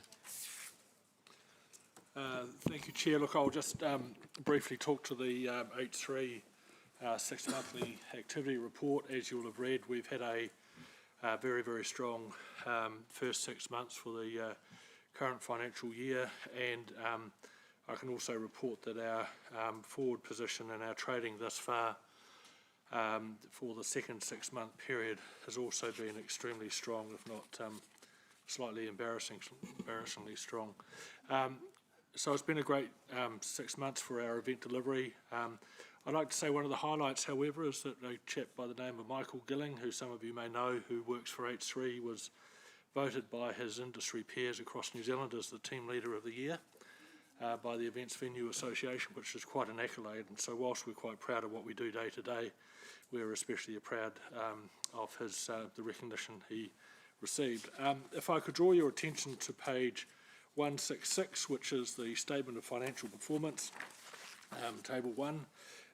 Basically, we're looking at an operating surplus for the first 6 months of $618,000 ahead of our planned budget, which has been an encouraging result. And as I've just suggested, it's going to be even better for the final 6 months as well. In fact, for the February results, which we've just filed a report on, our surplus to budget is sitting over 1.5 million, which is once again very encouraging and quite phenomenal, considering all the challenges that 2023 is shaping up for us. Obviously, we've had some extraordinary things happen, like Sevens coming like an All Blacks test, and certainly in the start of this year, the playoff tournaments for FIFA. If you go to the graphs on page 168 and 169, you will get a little bit of a sense of how our revenue tracks by stadia and also for Claudeland's activity. So we're well ahead of plan. And please, I have to say, we really struggled when we did our budget because we thought we were overstating some of our expectations on our budget, but obviously our confidence should have been much higher. The thing to look at with stadia is quite clearly showing a big peak in terms of our revenue performance for February, which was driven by the FIFA playoff tournament. Obviously, there is an awful lot of costs that go into that revenue that then sort of shrink that sort of revenue base. But you can just see how one event with a few games of soccer has such a big impact in terms of what happens and what sort of goes on around the business. But equally, we're sort of seeing our conferencing activity also being particularly strong. And if you look at the chart on page 169, or the graph I should say, and the blue line, although it's a bit jagged, that is actually reflecting a lot more steady state than what we're used to as a business. So things are flattening out a bit, which is certainly changing our challenge with a few things. Given our expectations for the 23-24 year, as you're aware, we've already revised our budgets and have suggested through net revenue gains a savings in the 23-24 period of just under $500,000, which has been covered off in meetings we had more recently on the annual plan reviews. The new thing that's new to the report this year, if you go to page 172, and this is a snapshot of two events that we've held where we have finally got around to having a measure of a sort of economic impact of a couple of events, and it's a little bit unfortunate that past Councillor Pascoe is not here to witness this, because he's been asking for it for 7 or 8 years. But this will give you a bit of an indication in terms of two events and what they actually generate for the city. So New Zealand Darts Masters that we held at Claudelands, 4,400 attendees, 3,000 of whom were from outside of Hamilton, and they generated 5,300 visitor nights to the city.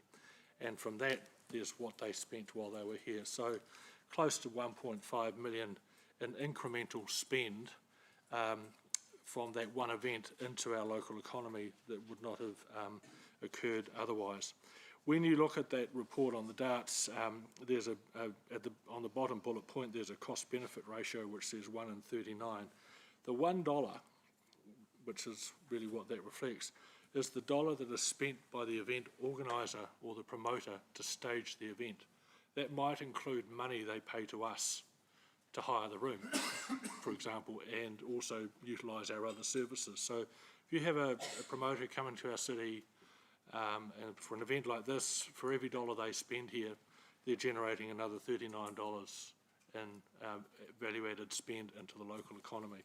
The other case study we had is All Blacks versus Argentina, test match we came, which sort of has a sort of a similar result. We are going to be doing these sorts of reports on a one-off basis throughout the year. We can't afford to do it for every single event we have, but we're going to do our best to provide a range of different event types and styles so that we can start getting a bit of a sense and a bit of a benchmark as to what one event is worth to us versus another type of event, and so forth. So I think with that I should really stop talking, but I am tempted with one more message, if I may. Coming out of yesterday's meeting, there was a question from councillors when we talked about the annual plan in terms of for next year, how much do we spend on marketing? So for the H3 operation, our marketing budget is $250,000. However, we get marketing support from some of our suppliers. So the net cost to the H3 operation is actually down to around $120,000 a year in marketing costs to us, because we get contribution from other parties. That includes work that we do in terms of our brand, event promotion, tools and resources, websites, activity, social media activity, which is quite heavy, and trade show type activity. We have 3 dedicated staff for that work, and they are primarily work on social media activity, websites and so forth, but also do a lot of work in terms of tools and resources for our teams to sort of have, making up signs and so forth. So, and that cost is around $220,000. So I hope you don't mind me just adding that in, but since it was a topic of interest, that will sort of give you a bit of an idea. That support we get from our downstream suppliers specifically towards marketing, it's not just giving us money and disappearing, it's specifically for our marketing effort. That's pretty valuable to us and is always subject to ongoing negotiation. Thank you. Excellent. Questions of Sean or... Oh, Mayor Paula. Oh, sure, that makes sense. Sorry, Mayor Paula, just bear with us. Kia ora koutou. It's lovely to be here. So this is our first foray into the Economic Development Committee agenda. So really our commentary this time is about dipping our toe in the water, and we look forward to learning more about what this committee would like to see and hear about our operation. Sean stressed me out a little bit just before by asking me whether I was going to talk about our dividend. At the moment, I translated that into joy and delight. We offer a lot of that across visitor destinations, but I think we'll see increasingly as we go through this process that we do contribute to and we do leverage off economic development activity in the city. Certainly, hearing Sean talk about some of the events, there's no doubt that we've seen both contributed to that and seen some benefits from that. So, you know, we've had the sports teams at the Gardens having their photos taken and at the zoo, and received a lot of profile internationally, I think, through some of their Instagrams and media. So it very much is it's an ecosystem, isn't it?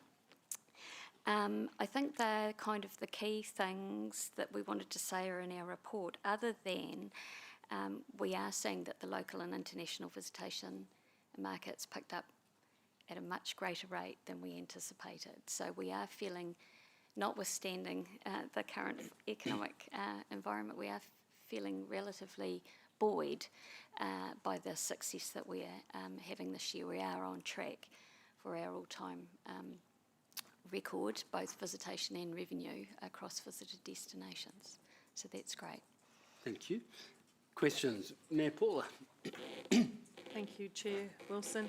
Just in terms of that, thank you very much for that summary on the two events, Sean. So I've got a question about that, a couple of questions. First one, you asked the respondents whether they felt their experience of the event was improved. Improved from what to where is an interesting conundrum, but did we ask them how positive the experience was, or just that it had improved? Look, it's a good question. I'd need to really refer back to the sequence of questions that were sort of asked. I think that was a question mark, the question that would have been answered by those people who had attended the event previously. Oh, okay. Because I think that's really critical. I mean, we want to understand. I wonder if we can in the future, get back to me, but in the future, I'm really interested in what the impression is, whether it was a positive one to begin with and got better, or whether it was a low one and then surprising, Hamilton's better than we thought, that kind of thing. Just in terms of that, I would love to see, and I wonder if it's possible, is it possible, to see that done to a couple of our iconic sort of regular large-scale events. We've just got balloons on at the moment, and we've got the Gardens Arts Festival. Yes. Because we get multi-year grant requests from them, we do support them. Yep. The Chinese Lantern Festival might be another one, but just so that we understand what value we get from the ones we regularly, is that possible? Oh yes, that's going to happen. That's going to happen. Yep. Oh, brilliant. Okay. In terms of the importance of we've got a beautiful city, and you're quite right with FIFA and the photos and the gardens. The gardens are stunning. In terms of the CBD, which is less stunning, but getting there, and when the new theatre, it'd be fantastic. Importance of the CBD and offers around accommodation. What's your take on that from a visitor perspective? From a visitor perspective, they come to Hamilton, stay at Novotel, Ibis, the other ones.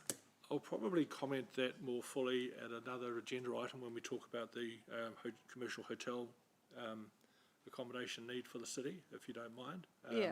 I think in terms of the importance of the central city, I mean, some of you are aware that I interfere a little bit with work on the central city transformation plan, but it's not part of my remit. I do that because I need our central city to be an exciting and vibrant and attractive place for people that are going to come to Claudelands for a conference, for example. It's one thing for me to do all the work that I can do to try and convince people that we've got great service, great facilities, great opportunities for people to meet, compete and perform at our venues. But if they don't like the total Hamilton experience, or it's not quite right, especially when it comes to the central city precinct, then we're not really winning. So that's why I get involved in that area, because it is crucially important. So I think your question is alluding to that, but perhaps when I talk about the accommodation update, Yes, please. I can elaborate. If you were to give me the three most important things, just go away from the specifics, but the three most important things to a visitor, so I'm not being anecdotal, what I like when I visit, but what are the three most important things in terms of satisfaction for a visitor to Hamilton, or anywhere for that matter? It varies according to the purpose of the visit, Right. obviously. But let's face it, if we're talking about someone that's coming to an event, whatever sort of an event, they actually want to be able to visit or to be outside of the event in whatever place they are in an attractive environment where they feel safe and secure and where it's clean and where there's lots of things to do and vibrancy, where there's lots of social interaction and activity. It's a bit like, you know, you can go along the main street and you can see two bars really full, almost heaving, and one bar empty. People want to be with people. So that's where the CBD is really important. But attractive, safe, clean, attractive, safe, and clean, and interesting. What we do try to do, sometimes with success, sometimes without, is try to sort of excite our visitors to our venues with information about other things about Hamilton that will make them curious about us and want to learn a bit more, and hopefully actually come back of their own volition to do their own thing rather than just because they happen to be here for events conference or something. So we've got a lot more work to do on that. Thank you, that's helpful. Thank you. Oh, no, sorry, Airbnb, can I just ask a question, because I know Andrew raised some things about Airbnb. We get some data on that, don't we? Like we knew for the Sevens that they relied on Airbnb because we had and post the opening of the IBIS, etc., before the reopening of the IBIS. What do we know about where they stay? Because we seem to have quite a good Airbnb offer, or no? Yes, the Hamilton Waikato Tourism Reports actually offer a very good report on Airbnb utilisation. I think they. I haven't seen the current one, but I think there might be an issue there. But without Airbnb, we'd be in trouble as a city. Without Airbnb, we wouldn't have had the big numbers and the sell-out houses we've had in recent years for the Sevens, for the HSBC Sevens. I think my understanding is this year Airbnb for the Sevens was actually quite constrained, is not as available as it was previously. We do know from the promoters of the Sevens event that they estimate that they lost around 5,000 attendees to the game because they couldn't get somewhere to stay. So Airbnb is really crucial to us given the other elements that we are challenged with on commercial accommodation, but I will talk about that in a bit of detail. You'll talk about that later. Thank you, Ewan. I think Sean will probably cover off everything I want to ask and when he talks about the accommodation, so I'll... Okay. Just very quickly, Sean, just going back to the first summary financial page. I've read this correct. I hope I've read it correct. That 166. 166 of Diligent. We had projected an overall loss of 21,703,000, but you're now tracking for a loss of about 9.6 million. No. So okay. when I talked about our operating surplus, or our surplus to budget, I'm looking at the direct operating surplus line, which is midway on that report. I'm not looking at the below the line costs, which are depreciation and finance charges and so forth. So our direct operating deficit was budgeted at around 7.8. Right. And what I'm suggesting to you is that will come down below the $7 million figure. But if you turn your mind to the whole year annual budget, for the whole year, you're still roughly looking at 21 million. No, that'll be down by over $1 million. Right. Okay. But bearing in mind, I mainly focus on the direct operating surplus because that's the area that I can actually control and fight hard on. There's little I can do for those other fixed costs. Gotcha. Okay. So the overall cost of having the 3H infrastructure, so all the stadia, the operating of it, likely to be a loss of around the 20 million mark. Yeah. Okay, great. And I'd stress that, 8 million of that is in depreciation and almost 5 million is a recharge. On the wonderful upside, though, what you're saying is just with 2 events, the economic generation is 3.2, just on 2 events. For the city. Thank you. I'm going to ask you a bold question. If you were to project what you think is an economic impact for the city of all the events in a year with all of our facilities, could you pluck a figure? Because unfortunately for you and everybody else, and particularly in the public, you know, they know potentially a $20 million loss, but it's not the full picture. I'm just trying to give you an opportunity. Can I pluck a figure out over the lunch break for you? Sure. Excellent. Wonderful. Right. Colleagues, I think we're ready to move the motion on page 145. Sean, you could just give us an update at some later time. Happy to move by Councillor Ryan, seconded by Councillor Mark. Any debate? All of those in favour say... Sure. To both of you for the report. Look, I just wanted to just quickly comment and acknowledge, in particular, the Visitor Destinations Unit, because as the report clearly says, we are on track for a record-breaking year.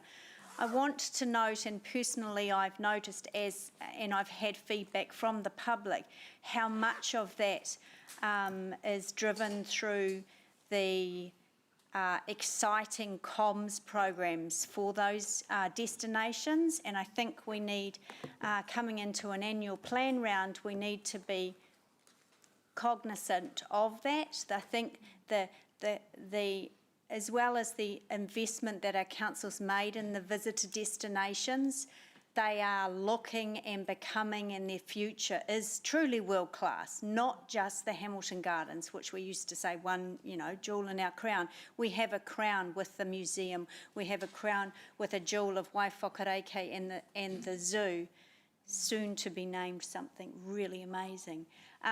But the driver behind those amazing facilities is our comms, and I don't travel a lot, but I know when I see something world class, and it's just wrapped up in this approach and this level that I haven't seen in this in our city before. So I think it's really important that we acknowledge that as we go into tough times for the annual plan, that the branding and everything that's wrapped around the zoo and the park and the gardens and the museum and H3 as well. For a little town, we're not so little anymore, we're punching well above our weight. And the feedback that I'm getting from the public is seeing that though, is seeing that as well. So I just wanted to make that comment. Thank you. Paula? Thank you. In support of Deputy Mayor Angela's comments, thanks to the team behind all our visitor destinations, we've seen a real uplift in that. And Angela is 100% right. We now have a really strong offer. It was always a well-loved zoo. I'm not saying it was bad before. It was well-loved, but now we have an even greater attraction in the zoo, and our Riverside offering is just going to go strength to strength. We're in a little waiting for the theatre to come in, but then I think kaboom, we're going to have a beautiful offer down that part of Victoria Street for people to see. And you're absolutely right, Angela, about the museum. We have we have international class exhibitions, world class exhibitions. Big tick to the museum for getting the National Geographic here in Hamilton, because usually Hamiltonians have to travel outside. Big tick to Sean's team for harnessing the darts championship. Because if you've never been, you really should go.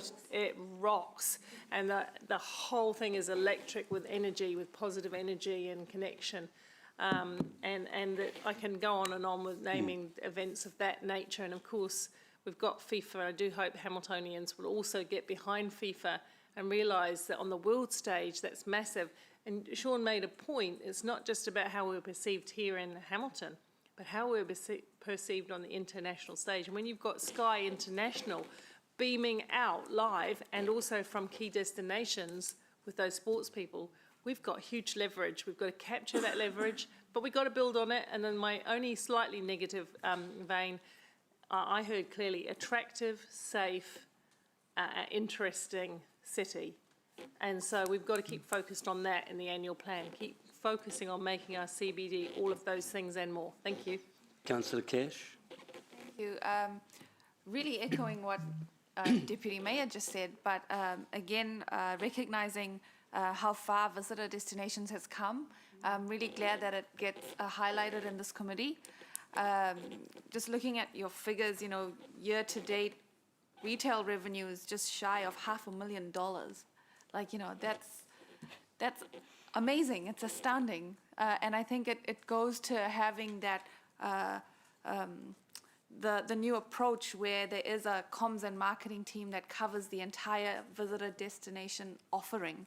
I had friends coming from out of Hamilton all through summer to visit our zoo and, you know, go check out the wildlife photography exhibition at the museum. And so, like the others have said, it's really putting Hamilton on the map. And that's just visitor destinations, you know, notwithstanding all the good stuff that's happening within H3 as well. So just wanting to highlight that. Thank you. Thank you. Councillor Donovan. Thanks, Chair.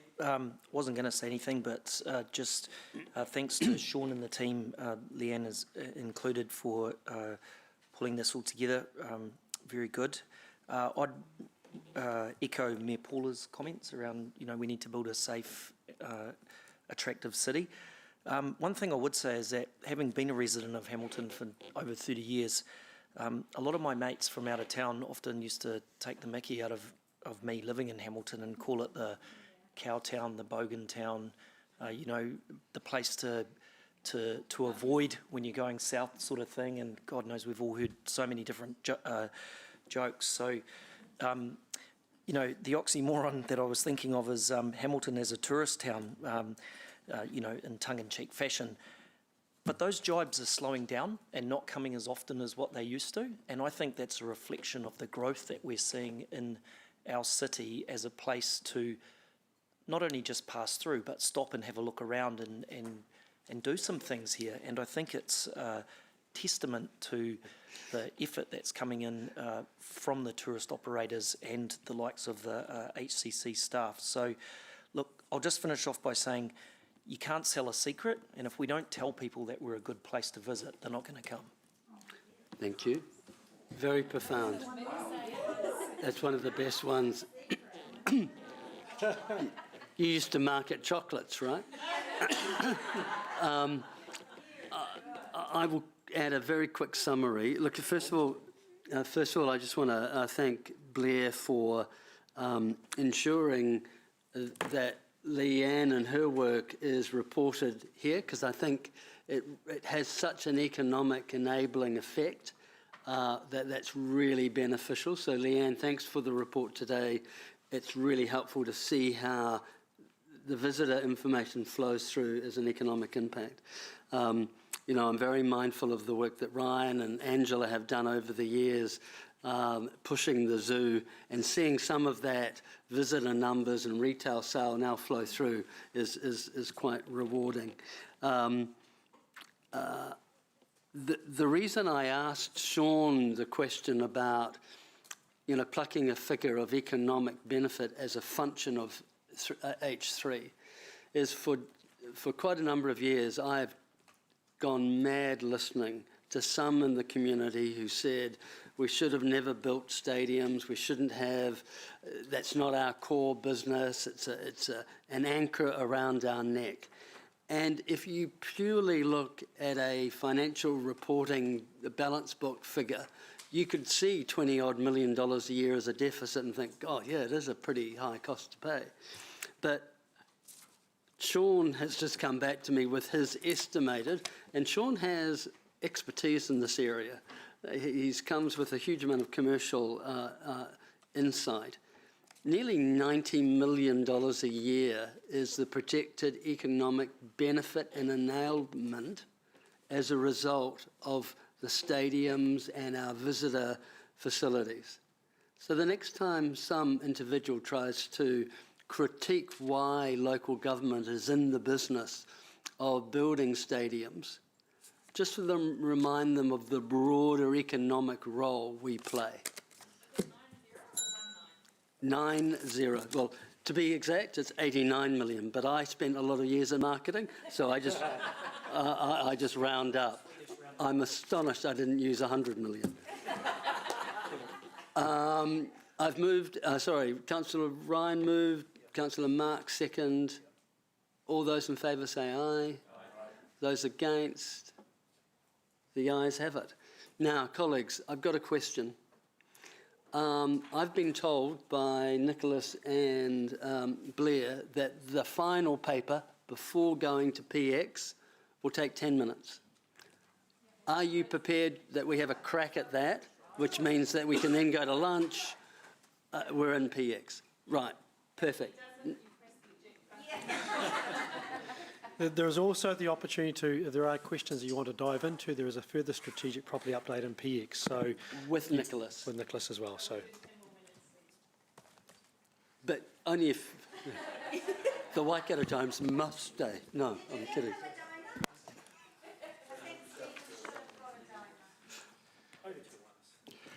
Thank you, Mr. Chair. Right. Nicholas, 10 minutes. Splendid. I think you've overpromised. I'm about to underdeliver. I really have no comment to make. I'm happy to take questions on the open section of the report. I mean, the reason we do it this way is we've assumed you've read the documentation. So here are your chances, colleagues, to ask inquisitorial questions of Nicholas. If not, I'll move the motion, seconded by Councillor Mark. It's on the table. I'm seeing no questions either online or here. Oh, sorry, Councillor Moko. We're not in public excluded yet, are we? No. It comes back in public excluded.